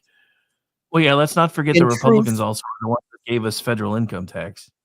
So, yes. Yeah, I mean, and that, oh God, you know, that opens up another gate, that a gate through hell that I don't want to go through right now at this point. I'd like to think yes, but in truth, probably not. I think to survive as a society, we're going to have to do what we did, how we measure, I don't know, for example, alien civilizations. Alien civilizations will get out into the cosmos when they survive two things: their atomics or its equivalent, and AI. If you as a civilization can survive your atomics and survive your AI, then you can go forth and prosper. You can go forth and do whatever the hell it is that you're going to do. But the same problems exist here. So going back on the gold standard, no. And sadly, Jeremy Hanson, when you phrase it in that fashion, the hope I had of Elon Musk being able to do something like that is going to make me cry. I'm gonna cry. There'll be tears. There'll be tears. But as I learned as a detective, it doesn't count. None of that crap counts unless you get two things when you've got somebody in the interview and interrogation room. Tears don't do it, but when you get tears and snot, then you know that you've wangled something perhaps out of them. See, I agree with you, BZ. I agree with you 100%. I wish I could say I was positive. The truth is very much this, whether it's a podcast, radio show, movies, whatever it is, we're just a medium to buy the time until the correct thing happens. You want to fix America? Get rid of all the electronics. Literally, let the things go off over in front of us. Let all the electronics be done. Let people start working with their hands. No phones. Start appreciating human beings more. Start appreciating eating around campfires, stuff like that. That will fix humanity. None of this is fixing it. I'm just trying to help, but it's not going to happen. Not going to happen. I said 20 years ago. No, not 20 years ago. I said probably 15 years ago. Eventually, what we're going to wish is when we get to the point when we actually have a time-traveling machine, or the aliens come down, boom, beam in a time-traveling machine, we're going to want to go back in time to assassinate or kill Admiral Grace Hopper, who invented COBOL, which is the precursor to the digital zones that we have today. That's what it's going to take. It will be our demise in some fashion. God, now I'm getting depressed. I didn't mean this to be a depressing show, damn it. I mean, I was depressed as soon as Hanson started talking about his 80,000 downloads. I'm over here like ready to open a vein and shit. No shit. But however, You, Jeremy, let's see. Am I pointing? Okay, now I'm pointing there. I got this thing backwards. I got to realize where and to whom I'm pointing. Anyway, Jeremy, you told me something back in 2021, I believe, when I was first talking to you. Because I was looking, I used to be on Spreaker. I used to be on Twitter. What the hell was that on Twitter? Periscope. I was on Periscope. I was on X Split. When Sean was doing that, when we went into video, and I would look at my abysmal fucking numbers on Spreaker and the abysmal numbers on YouTube. I'm looking at YouTube at SHR right now. We'll get 15, 20, I think I got 30, maybe 40 or 50 views on YouTube, which is absolutely execrable. But then back in 20 or 21, Jeremy HANSON, you said essentially, do not fret, fat boy. You're getting a lot more shit than you think you are. So go back to that. And what were you indicating to me that the numbers were? And how was it that you were going about calculating that stuff? I never grokked any of those concepts. Well, look at me. Of course I don't. Well, so I was explaining a little bit this earlier. There were multiple different sites you could go to that would count your social media hits, count your Spreaker hits, because they're literally just like cars going down the interstate. So you could sit there with a video camera and count the cars going through. It's the same thing with that software. The software, unfortunately, has all gone away. I mean, literally, like there's like 5 companies that used to do calculations and aggregation of different calculations for places. He mentioned one that supposedly is the national standard for podcasting and broadcasting. And but that's how you could see it. But the game is that intentional? Is it what? Alphabet? The elimination and eradication of those sites, is that intentional, do you surmise, from Alphabet? Yes, I do. And now it's a different game. You see, back then they didn't figure out a way how to stop people from coming to you. So it's all about money. If you start making good money, whoever it was, and they start reinvesting into their company, and they were telling a message that they didn't want to, well, they couldn't stop the views from coming at that time. So they had to stop the look of the views. So only so many were counted. And they would do it by different weird ways that YouTube still enjoys today. Like I said, if somebody comes to your thing, you got a 2-3 minute podcast, they'll tell you how many people came, but they won't monetize it. Or if you have long form content, if they fast forward through it, it doesn't actually get counted as a view. So they've got these little tips and tricks. But today we are in a different system. Pretty much today, if you're looking at your podcast or vodcast numbers, and they say that you've got 50 some, views, you pretty much got 50 views. Because now, instead of lying about the numbers that you've got, they've actually stopped and suppressed the ability to get in front of those people. Like, so I'm sure if you ever talk to the throttling is so bad now and so active that it's not fudging the numbers. Those are the numbers because you're being strangled. Yes. How many times have you heard from somebody? I'm sure Rick's heard this a lot. I don't even get a notification for your show anymore, man. How many times have you heard that? I don't. They don't notify people anymore. They say they do. There's notification buttons. They're supposed to be alerted. They never alert them. They hide you in categories. Well, like even the people that have notifications turned on for us for X, they're like, I didn't even get a notification. I mean, that's like right now. We were doing a show just before this one and had 600 people live with us by the end of it. 2 seconds later, kicking this feed, I'm simulcasting on 2 of those same feeds that were live a moment ago on my network, and we've got 45 hanging out over there. So that's like a 150% traffic drop in within the same time frame. And I think it may have something to do with, and sometimes it's because there's a certain word that they're like, yeah, no, we're not letting this one get out, because I've noticed that too. But yeah, it's like you said. Now they don't have to fudge the numbers because they just throttle you to the point where nobody can see it. But at the same time, they are still kind of fudging those numbers because, and I didn't really think about this because I will admit, when we were Spreaker only, at this point, I make enough off of Spreaker to pay the Spreaker bill and have money left over to pay for the Live 365 bill, because now we're trying to build that up to the point where we're on iHeart all the time. So that's our next step. But so we're actually making a little bit of money over there. But before we were streaming to X, those numbers really didn't seem all that big, and they still don't. But what kind of turned the corner for us is the alien that was making fun of me for not doing this 2 years ago just decided for fun one day to ask Grok what the average podcast or X stream audience should look like. And Grok had some pretty interesting numbers, because again, if you're getting thousands of views a day, you're in the top 5, 10, 15%.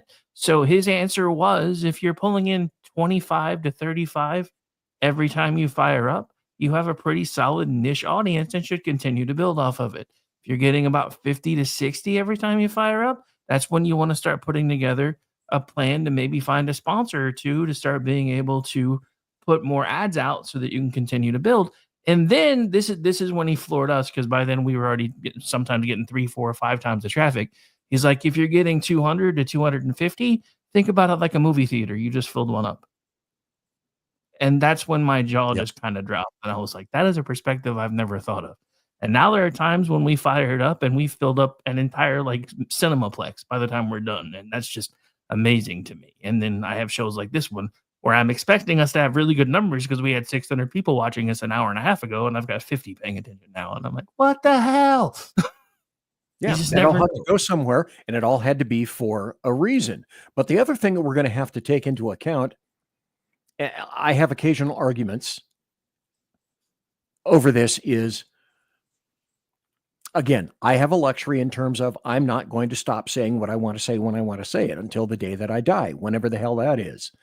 So how willing are we as podcasters and creative artists to censor ourselves or throttle our creativity to get eyeballs when we're not able to say what we really want to say or display to those eyeballs? It's got to be a scales. It's got to be a little bit of a balance. How do we manage that? I mean, there's got to be a balance in there between liberty and security, and that's always a difficult scales. You know, too much liberty, you're not going to have that much security. Too much security, and you're not going to have liberty. It's a constant fight. Where are we going in this fight? I mean, for me, I'll always side with honesty, and I say this on every show that I do. If it ever gets to the point where this can't support me anymore, then it'll go back to being a hobby, and I'll figure out something else to do, but I'm still never going to stop.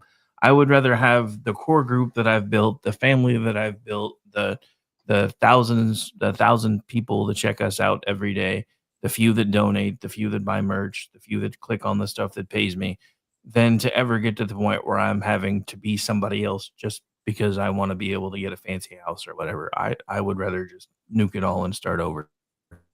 And that's one of the things that drove me the most crazy. Not trying to take this very politically, but remember, I came in to start doing all this through Facebook and everything else right about the same time that the Tea Party movement took off. So watching all the people that I saw come in through Tea Party that I absolutely idolized, that are now completely on the other side of the argument just because they felt their grift drying up. Again, going back to what I said about Doc Thompson, this makes me want to throat punch people. If the only thing you are trying to do is chase money, you deserve none of it. Especially if you're trying to do something like this. Because I'm sorry, I started doing this, one, because it gave me an outlet, because I felt like nobody was listening to the fact that our country was dying. I started watching it die in 2008. I had clients that were my best clients that paid me every time on time. And even for the ones that I didn't, I had a company called a factoring company where I would sell them my invoices. They would give me 80%, and then they would keep 5% off of the other 20% when they collected.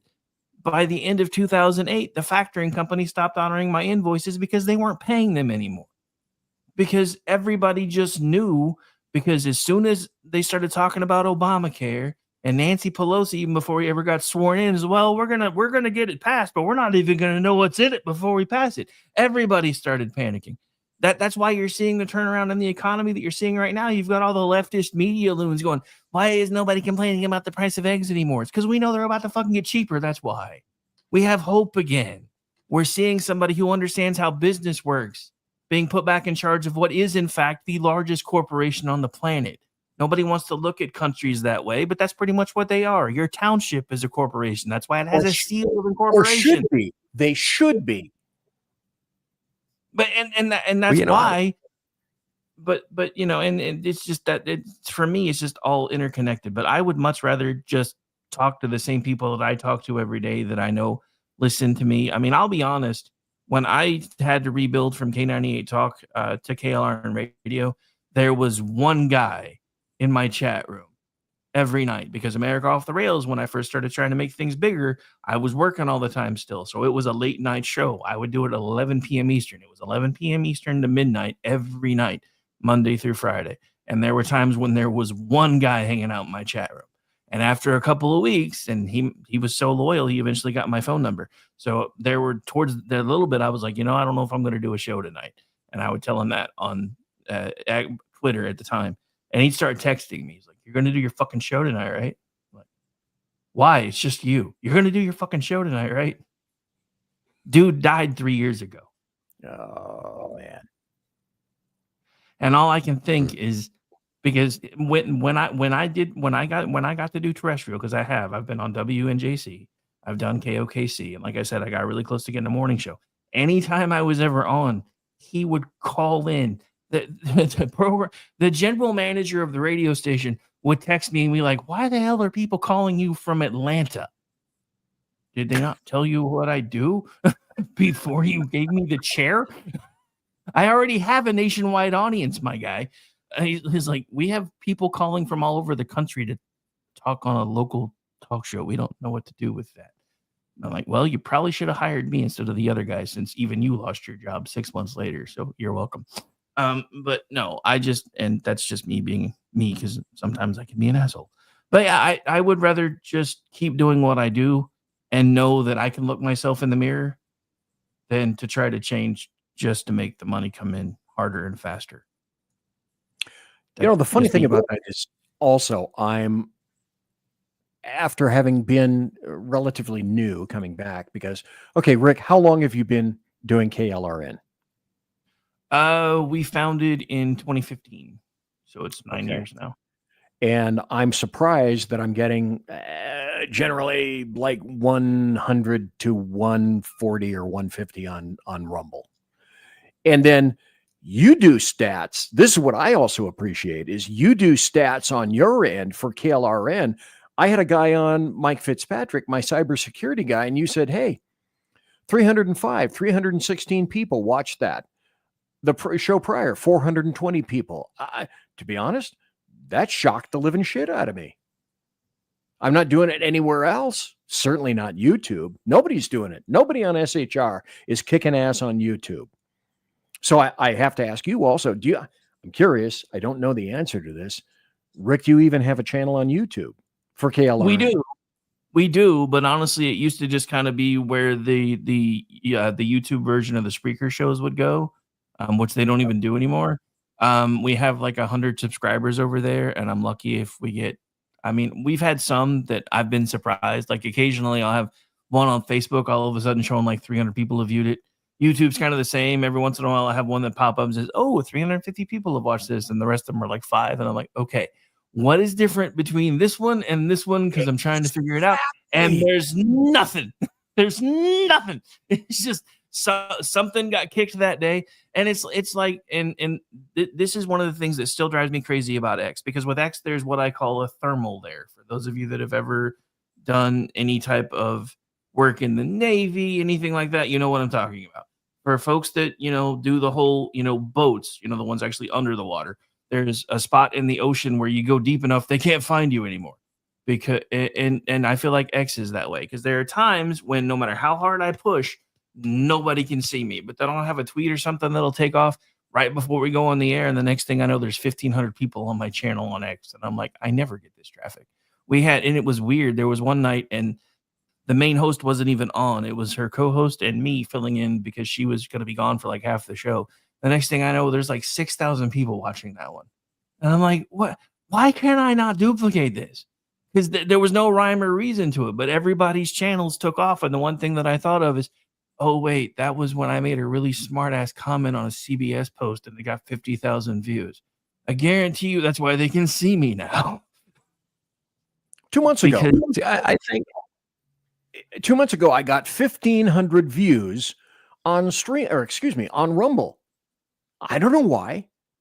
So again, I have to ask, is a lot of this stuff just, will we ever be able to grok the concept of the algorithm, or will it always change to ensure that everything is up and down, and we'll never figure that shit out? They don't want you to figure it out. If they figure it out, you stop chasing your tail. Well, I think there is a. I'll explain it like this. So, my wife always has hated podcasting. Well, I convinced her if I start doing it, hey, let's have you do it.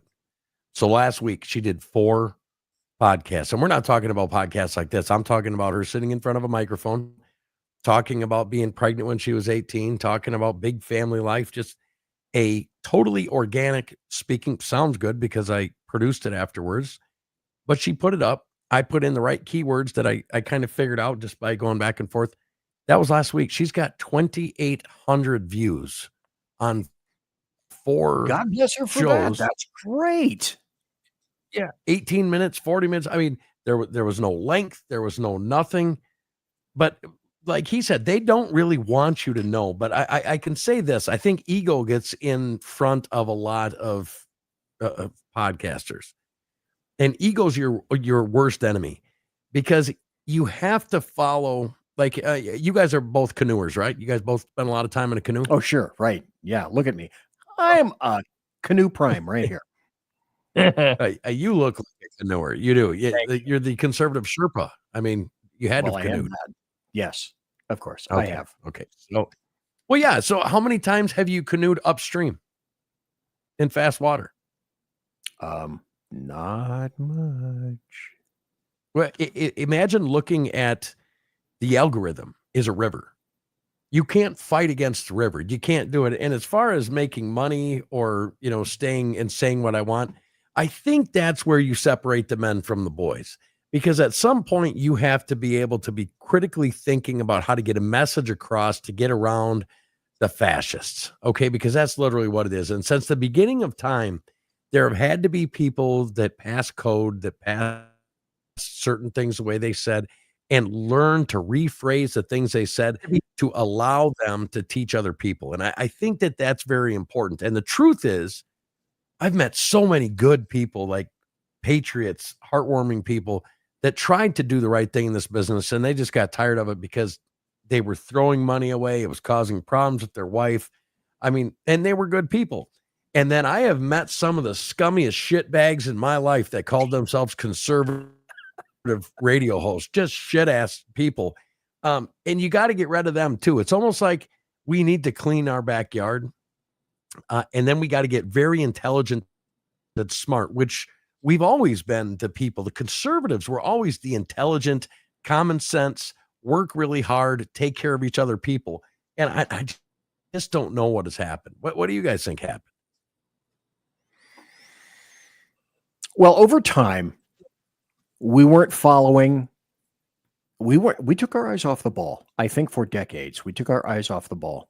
I used to say a long time ago when I was out in patrol, our schools look like prisons and our prisons look like schools. And what I also used to say when I was out in the street is, we're going to have to sacrifice one generation in order to get some shit back. And you're either going to have to sacrifice kids for a generation in order to spool up the parents, or you're going to have to sacrifice the parents so you can spool up the kids. But one of those is going to have to happen. And the other thing that I used to say about patrol is, if you want it to work, every call has to matter. Every call has to matter. Nobody's equal until everybody is equal, which is why I don't give a shit about calling anybody black, pinkle, any color, purple, burnt umber. If you're a racist, you're a racist, and I'm gonna call people out on that. Period. End of statement. And if that gets me throttled, and apparently it is, because let me go back to you, Jeremy Hanson. You told me, if I'm not mistaken, at one time right around 2021, you said you thought that I was getting 10,000, 15,000, 20,000 people listening to the show at one point. If I'm not mistaken, you said you at one point, BZ, you were pulling down 100,000 people in a show. And I look at my stats at the end of it, and I was getting 2 people, 3 people. Yeah. I think I actually sent you a text while you were doing your show one time, telling you the amounts, like in 5-minute increments, like 2-3 times. I say, this is how many are watching now. This is how many are watching now. And you could do that. And the reason that you could do that, I'm sure that Rick is familiar with this. Those programs allowed you to go to advertisers and say, look at what we're pulling down here. And, it was the networks that had the power to go look at that stuff. Did you ever use that stuff, Rick? Yeah, I did to get onto a couple of places like CRN and a couple other places. Yeah, I pulled those metrics because otherwise they were like, yeah, looking at your other numbers, you're pretty small. And I don't remember which one it was that I used. I think it was the one that just discontinued, I think. A Chartable? Yeah, I think that's one of the ones I pulled from. There was like 4 of them. There was another one I used too, but yeah, they all started dying around the same time. Gee, I wonder why. Yeah. And it sucks because, I have loved BZ's show. He is so hard on his own show, but I absolutely love it. I laugh. I mean, he says some of the, I wish my language was as quick-witted as BZ's is. And I thought that it's always been that way. And I laugh like hell when I watch it. So when I started watching, I don't even remember how I reached out to you, but I reached out to you for some reason. And I was looking at numbers and he was looking at numbers. And, it gets to be pretty frustrating when you put in that much time and you're like, 2 people watch this. But it wasn't 2 people. But which is why, and that's, I had resolved to understand that it was a hobby, and in my brainuless, I had to compartmentalize it because I had to say, okay, you're not doing it for numbers. This isn't for numbers. This is because you need to not be on heroin or fentanyl or opium or anything like this post-retirement. You need to have something to do. Hey, I did radio before. Why don't you do radio now? Right. But yeah, the numbers just didn't factor. Yeah, I will say that I was familiar with Sean because we were on WNJC at around the same time, and we actually I used to run his show back when he used to do it as a lunchtime show from his office back on K98 Talk, but I wasn't really that familiar with anybody else. I didn't really find BZ and even Reaver really until this round. And it was back when, because Sean was like, I'm going to find out if the rest of the boys want you to run their stuff or not. I'm like, just let me know because we'll find a spot. So one night I'm just like, you know what? I'm going to turn it on. And within 2 minutes, I could tell that he had done professional radio before. Right. Just first 2 minutes in, I was like, yeah, this guy's done radio before. And then not 2 minutes later, he's like, and yes, I used to do this for a living. I was like, I knew it. But the funny thing about me, and I don't know, because a lot of people don't know this is not my given name. I started using a stage name because the companies I worked for, if they found that I was doing any type of political talk, whether it was through social media or elsewhere, I would have been fired. So that's why it started as a cartoon character. That's why it started as a cartoon character, and eventually I got serious about it, and I was like, yeah, I don't think I can try to do anything on terrestrial radio as Wobbles the pissed off penguin. So I probably need to figure something else out. And that's my real name is not on the internet at all, in social media, period. End of statement. Because when I was a cop, I would call into various conservative shows, and you're not supposed to have an opinion as a cop. And then I had a blog, blah, blah, blah, blah, blah. And so I became BZ. My real name is nowhere to be found. In retrospect, boy, am I glad about that. But no. Yeah, true. But yeah, so the funny thing about that is, though, when I first started doing all this stuff, when people, when I started getting on WNJC and a few other places, I had folks that were doing shows well before me that would start reaching out to me on social media. And they're like, I'm listening to your show. and I know who you are. And I'm like, what are you talking about? They're like, I know you. You used to work in California in radio like 10, 15 years ago. I self-taught. I don't know what to tell you. At that time, I hadn't even, this was just when we were doing like Blog Talk Radio and everything else. This was even before WNJC. And there were like 4 or 5 people that would just insist that they knew who I was and that there was no way that this was a hobby. And I'm like, I learned everything I learned how to do as far as doing this kind of stuff, because I've always been a performer. I learned by ear. So really all I have to do is listen enough and eventually I'll figure out how to duplicate it. And that's what, but everybody just always insisted, even before I got the equipment that I have now, that you're too good at this to be a hobbyist. And I'm like, I don't know what to tell you, because I never did this professionally a day in my life. I wanted to, thanks to shows like WKRP. But when my dad figured out I had a bug for the radio, he's like, you realize you're going to get paid stale pizza and t-shirts, right? It's like, I don't care. I want to be Johnny Fever. Yeah, I had but a he lot of wasn't fun wrong. That was the fun. It's a labor Well, of like love. for me, right? So so for me, like, you know, I'm a capitalist. So when I got big enough where suddenly I was getting calls from the local stations here, like, hey, we want some time off. Do you want to fill in? I'm thinking maybe getting $15-20 for a couple hours. I'm cool with that. They didn't pay me shit. They're like, no, you're getting exposure. You don't get paid. Like, are you kidding me? I don't get nothing. What happened to stale pizza and t-shirts? No, so you know, I did a voiceover for the biggest radio show in the Bahamas, and it's Nikki Z. And if you ever listen to it, it's Nikki Z, sex, weed, reggae, just like that. And that's actually me. And she asked me if I would do her voiceover for her show, and I did it, but I didn't know really what it was. And here, come to find out, it's like the most popular FM radio station in all of the Bahamas. Nikki Z. Perfect. So that's the weirdest thing that I've ever done. But you know, you said it, Rick. You're a capitalist. You can't fight a war, and we're in a culture war. In the middle of Donald Trump's last, presidency, he said culture change or shift is what he said. Culture shift is hard. Okay. And I even said that on my show back then. I was like, what does he know that we don't know? Because we weren't into the big culture shift yet. Well, we are in the I would say 3/4 through the culture shift right now. You got the Gen Zers. They're getting more conservative. They want to be led into economic prosperity and do things themselves.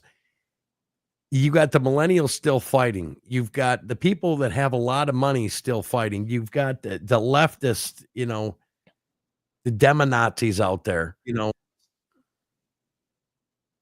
Say again? No, go ahead. Oh, well, you have these leftists out there that still call people like me and you racist, but they're the ones complaining if the illegals have to go back home that their oranges are going to cost more, or their products are going to cost more. We are in a really weird time right now. And the only way to win, and this is why the algorithms are the way they are, is to be the one that collects the money. And that's the truth. No, that's true. Yeah. Well, the other thing is, you can't insult me. I've been insulted and shot at by professionals, so I don't care. It is absolutely immaterial to me. Let me ask you guys another question. Terrestrial radio, dead? Yes. Not dead yet, but close. As a matter of fact, I think one of the reasons why iHeart bought Spreakers because they saw the writing on the wall a long time ago. But it's interesting that they're killing the live feature, since that was one of the selling points was, if you buy the one that lets you stay live all the time, we'll put your feed on iHeartRadio now that we're owned by them. And now they took it. But why are they killing lives? But anyway, yeah, I think it's why. They never said they were discontinuing you can't it. Put They've ads never on explained it, why. They just right? said it was going away. That's right. You can't monetize and you can. throw No, ads you can. in if it's actually live. Yes. Or the second you hang throw on. an ad Yes, in, it's no longer live. Yes, they can. They're doing ad insertion in YouTube, Yes, they but can it's though. They have really hard. they have automatic ad insertion. No, Spreaker has Right, live yeah, ad but insertion because honestly, if you don't set it right, because you have to go in and tweak it, the second you take like even a breath, they throw an ad in, so you got to go in and tweak it. So yeah, it does do that live. But I think the reason, and I don't really understand the full reason that they're doing it. Because yeah, there is live monetization because we get ads from our live plays and our downloads. So I don't really know why they're doing it because it doesn't make any sense to me. My guess is that it's cost prohibitive, I guess, especially because they are one of the largest platforms now, whether they want to admit it or not. So they're probably trying to save bandwidth. From what I've Myself. been told is when they do that, when they do the live ad insertion, the drop rate or the listen rate of the listener, they're like, F this, I wanted live. This ain't live. I'm Exactly. getting into That these was my point. commercials. You're no longer live. Yeah, I missed something live. Yeah. So they get out and they can sell quality. Like there's a big difference. I'm sure both of you guys know this. In any of your downloads, now it's just not about downloads. Now it's who's your demographic, which it kind of always has been. But like Spreaker, they give you like it's called a Spreaker boost, because if they can track your ads on Spreaker, they can tell exactly where it came from. They can tell how many ads you sat there, how long. I mean, the information that they can garner is crazy. So basically you have a rating system of 0 to 100%. 100% would be the perfect ad person for whatever they're running. And they will give you a boost on that one annotation or whatever they call that for that perfect person. If it's somebody else, they might give you a 2% one, but they can't tell that with Apple and that. So now it's iHeart and Spreaker leading the way with the best analytics for their advertisers that there is. And now that they say that they're giving the content creators 60%, but I'm not so sure about that. Yeah, that math isn't mathing. Right. So that I would begs say the question. it's probably closer to maybe 50. But it varies. That it's just like YouTube. Sometimes your CPMs are really high, sometimes they're really low. And it's like there's sometimes when I'll look at it and this is how I know their metrics are screwed up. There are days when it'll say I've had 30 downloads for an entire day, but I've made over 400 ad impressions off of 30 downloads. That's impossible. That's a lot. That's impossible. But if we know that terrestrial radio is essentially moribund, it's in a dying state. Does anything take terrestrial radio? Does that leave a vacuum, I don't know, 5-10 years down the line that somebody eventually is going to fill because the airwaves, those frequencies still exist? Or are they going to be sold off? And or if podcasting is the future or some variant of podcasting, why is it that, say, iHeart, who perhaps saw something, jumped in feet first early, is having a problem with itself? Or is it because iHeart is still attached, I don't know, to too many terrestrial radio stations? I think you juice a lemon until you have no more juice left. Because iHeart's going through. Yeah, I mean, if you look at the new cars being built, and this is the biggest telltale sign, in a lot of the new cars in like 2026, there's no AM/FM radio in there at all. No, there's nothing in Teslas, and there's no radio in most EVs, I've noticed. Right. And, I think that tells a story. Like, I love AM and FM radio. I remember Casey Kasem's Top 40. I mean, all these wonderful memories as kids coming back on the bus. And, it's all going away. And I think what we're watching is podcasting get more local like we used to have with radio. And podcasting is going to take its place, except it's not going to be live, because if you can stop lives from happening, however you do it, it doesn't matter. You can stop information that you don't want out there from getting out, even for a second. If you are podcasting and it's all pre-production, they know that it's transcribed and out there in the algorithm before you even upload it. It's that fast. Okay, you and I spoke about this, and you said I disagree. I don't think the live part's ever really going to go away. Sorry, there's a lag on my. So I'm stepping on people. I don't know. Anyway, sorry. No, I actually kind of disagree with that because I think what's going to happen, and I've been saying this for a long time. To me, and again, this is when nobody really knew what internet radio was yet. When cable TV first became a thing, everybody called it cable TV. Then there was satellite TV. Now it's just TV. Now TV is starting to go away and is being replaced by streaming services, and now everybody just calls the streaming services their TV. I think there will still be live, and I think it will be through platforms like X and other places that allow both audio and video formats. And I think that's why Musk was ahead of his time, because if you remember years ago, I think it was like a 15-20 minute interview that he gave, it was like, eventually the internet is just going to be your information hub, whether you like to get things through video, whether you like to get them through audio, whether you like them in print. You're going to be able to go to a single place and pull whatever you want from that place. And that's kind of what he's wanting to try to do with X. Whether he's ever going to ever get there or not, I don't know.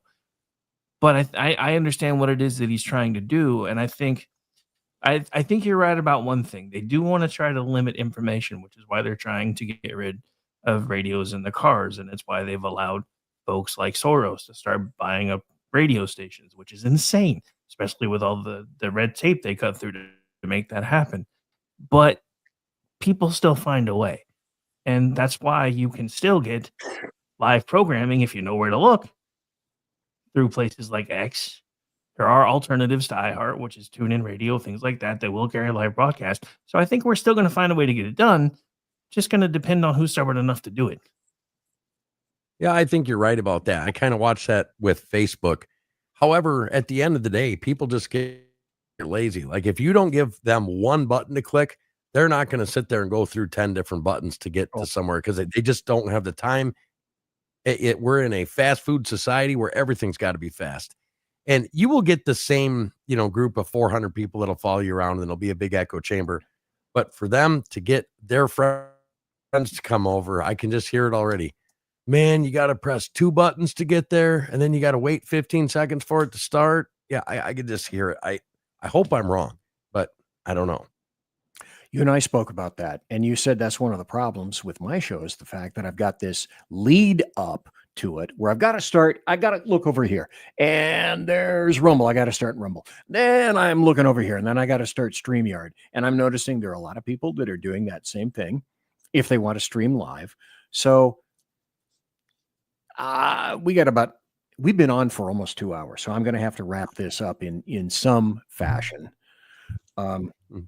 So would it be safe to say that we are in a transitional period where nobody really certainly with any absolutism knows where this shit is going to go? So essentially, we're going to keep on that road. We're going to wait to see what kind of technological improvements occur or may not occur. How do we take advantage of them? Because the point is to keep letting people know that. And I think this is why Rush Limbaugh resonated and he exploded, because one of the biggest linkages that I think we have to take advantage of, at least as conservatives, is that little fuzzball that everybody know. I'm not the only one in this little city, in this town, who thinks like this. Oh my God, there's a shit ton of people who think this. Dittos, Rush. Mega dittos, Rush. Giga dittos, Rush. Because you finally made the realization, and I think this is something we absolutely have to continue. We're not it. We're not it by ourselves. We have to be unified in some fashion, and a major, major way of doing that, which is why we're stamped on so continuously, is comms. We got to have the comms. We got to have some way of continuing with the comms. Absolutely, positively. And honestly, that shit's fun. 100%. Well, I mean, I think you're. Go ahead, Rick. No, I was just gonna say, I think I'm gonna give Jeff my closing thought because he just pretty much hit on it pretty well. He's like, with technology the way it is now, eventually your car, your refrigerator, your oven, your windows, your computer are all going to display the same information where radios are limited in range.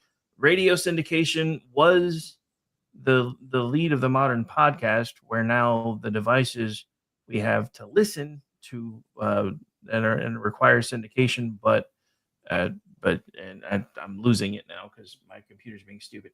So, but I mean, basically, what he's saying is the technology has improved. I mean, that's like when we first started doing this, to get everywhere that we had our podcast now, you had to have logins to everywhere, and you had to do it manually.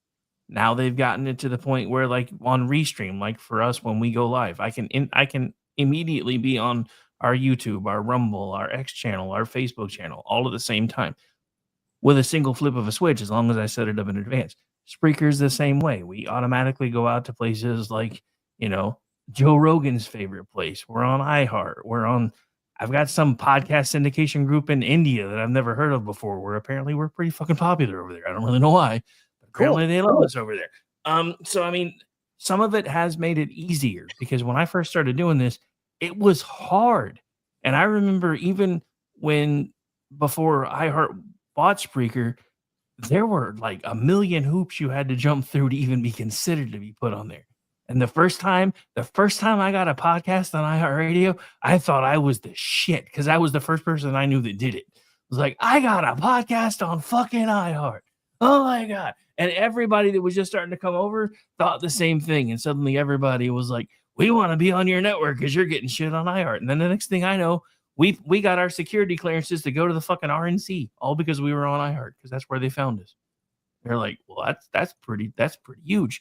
So yeah, I mean, I was able to put people on the ground in the RNC on a network that had only been around for like 2 years, which was awesome back then.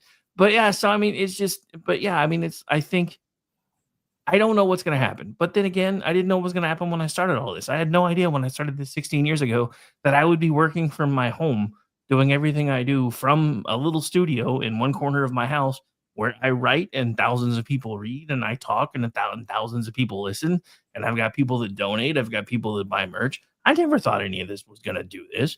I hoped it would. And, I hope over the next 4 years, as a lot of the throttles get torn down, that all of us that have been trying to make money carve out our little fiefdom, and we're able to keep going. But I don't know what's going to happen.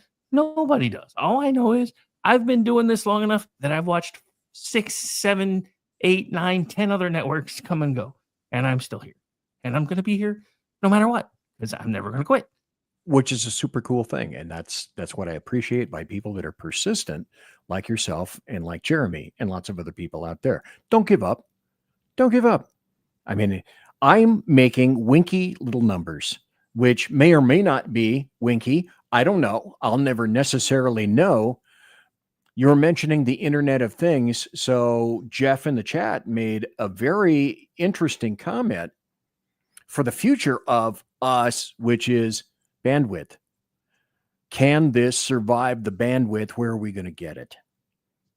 And not only are potentially will we be throttled by content, then will the sheer masses, the sheer numbers kill bandwidth?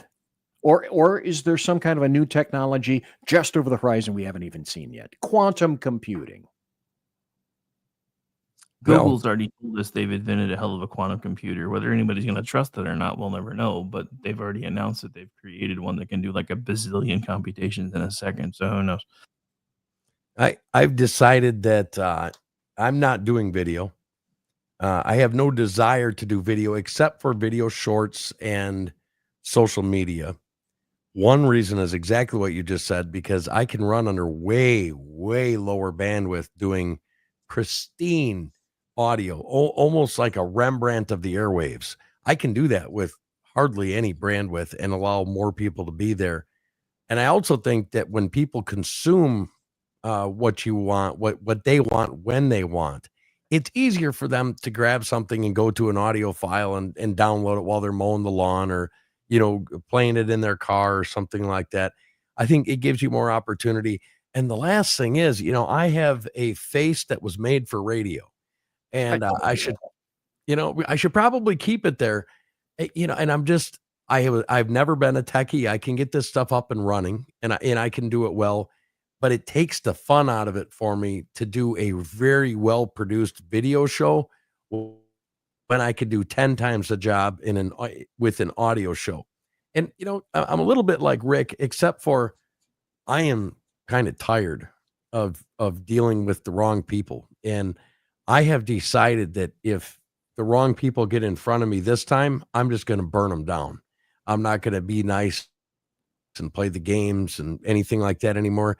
And I think anybody that's serious about saving this country and saving your community and truly being a patriot has to take that step forward and say, if you're lukewarm, we're going to spit you out of our mouth. Get the hell out of our way. And if we don't, we will lose our country. I'm telling you. I'm done with bipartisanship and compromise. I want to see veins between the teeth. It's as simple as that. We've tried A, we've tried B, we've tried C. Let's try D. RTFN. Let's do it now. I'm gonna steal a line from you, BZ.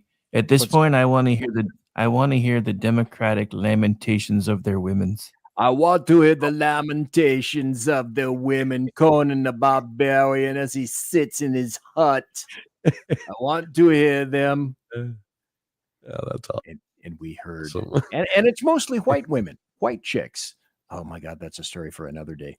So let's go back. Jeremy Hanson, where can you be found? Where do you want to be found when your show comes on? Just blah. Let's hear everything about your show. Everything. I mean, it's I talk about parenting. I talk about politics. I talk about entertainment. I talk about pretty much whatever I want now. And it's usually some fun, some serious stuff, almost every show. I love it. Come to Spreaker, come to Spotify, come to Apple Podcasts, come to GeoSavan, come to Podchaser, come to Pandora. We're on anywhere where there's premium podcasts, we're there. And come, subscribe. Hopefully you get a notification. Come in, leave me a message. I always try to get back to everybody on there. But just come enjoy the conversation and be part of moving forward, taking our young kids back and starting to turn the Titanic back, because that's literally what we're doing with the U.S., because it's not just the U.S., it's the globalist agenda, and we need to fight back. We need to fight back now. And Rowdy Rick, what about you? Where can you be found? Your podcast, any other podcast, name the podcasts. Where is your central aggregating point where people can go and say, I have my finger on the pulse of Rick? Boom, right here. Where? Well, first of all, don't put your finger there, but I do have one question first. Sir. Where are the white women at? Okay. That's I know who that is. Isn't that Ken McClinton? No. Yeah. What movie was that from? Blazing Saddles. That's right. Thank you. Anyway, but no, so easiest way to find me most of the time, KLRNradio.com. You can find everything we do is on Spreaker, iHeart, all the usual places, because we do audio versions too. We're also usually live on Live 365 when we're broadcasting. We're working on getting that on 24/7. You can find me daily, except for Mondays, doing the Rick Robinson show from noon to 3 Eastern. Tomorrow night, I'll also be doing He Said, She Said with Aggie Regan at 8:30 p.m. Eastern. After that, we have Going Mental with John Katz. That is starting at, when is that? 11 p.m. Eastern. And then that'll be it. And then Saturday night, we have Front Porch Forensics. I produce for that one, which is our true crime podcast we have over on KLRN Radio. I'm involved in about 80% of the content over there. So if I list all of it, we'll be here all night. So the easiest way to find that is just by going to KLRNradio.com. As Jeff pointed out in the chat, we have hosts from coast to coast at this point, and a lot of folks in the middle too. And you can find me on X at KLRN Radio. I also produce the Loftus Party podcast, which just drops on Tuesdays, and I contribute to misfitspolitics.com, twitchy.com, and the loftusparty.com as a writing contributor. And did I mention my name's Rick? I'm a workaholic, and my last meeting was forever ago. That's right. You're a type C personality, clearly. Someday, it's what I said about this guy that used to work for my department. He was a deputy sheriff. Then he became a reserve. Then he was a coroner. He became a doctor. And then he was a lawyer. And my term for him was, when I'd see him, he was the only guy that would come out from the coroner's office, because we had a coroner model, not an ME model. And he would come out on my homicides. And I'd say something similar to, "Oh, look, the underachiever is here." So thanks for being an underachiever, Rowdy Rick. Thanks for being an underachiever, Jeremy Hanson. This was a great show. I had a great time. And with that,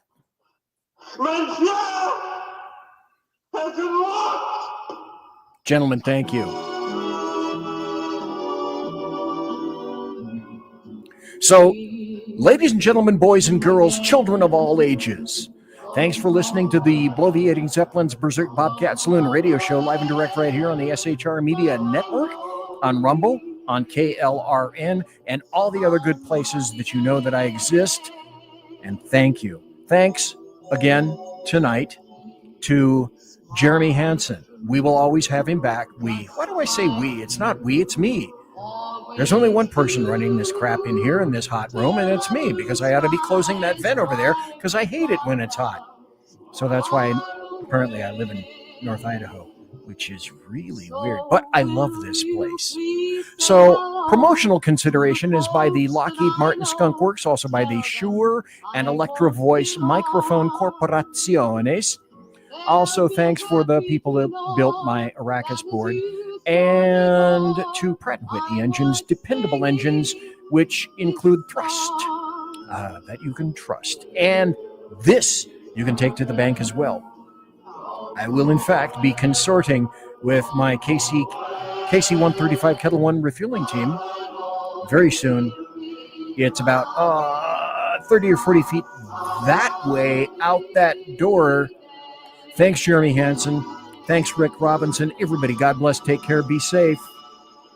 Yeah, baby. Everybody quiet down now and get some sleep. Night, everybody.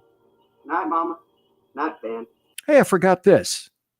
Tomorrow, which is Friday, why don't I promote my own people? Well, for fuck's sake. BZ, what the hell is wrong with you? At noon, there is the Edge of Liberty. Let's go up there and do this. Let's stop everything. At noon, it's the Edge of Liberty.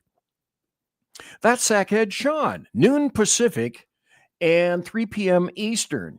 And then tomorrow night, Friday night, it's the Reaver of Common Sense. If there's common sense, he'll reave the fuck out of it. And that's why you need to be there. That's Friday. And then also, you need to go to KLRN right here. Get out of there, Reaver. And watch and listen to all the stuff that Rick Robinson has. What the hell has been wrong with me all this time? If I can't even promote myself, that's the thing that I really enjoy doing, is promoting other podcasters like Jeremy Hanson and Rick Robinson. Go. Good night, everyone. Good night, Mama. Good night, Daddy. Good night, children. Good night, Daddy. Good night, Elizabeth. Good night, John Boy. Good night, Jim Bob. Good night, Jim Bob. Good night, Jim Bob. What's going on? I was asleep. What's everybody doing? Good night, Good night, Jim Bob.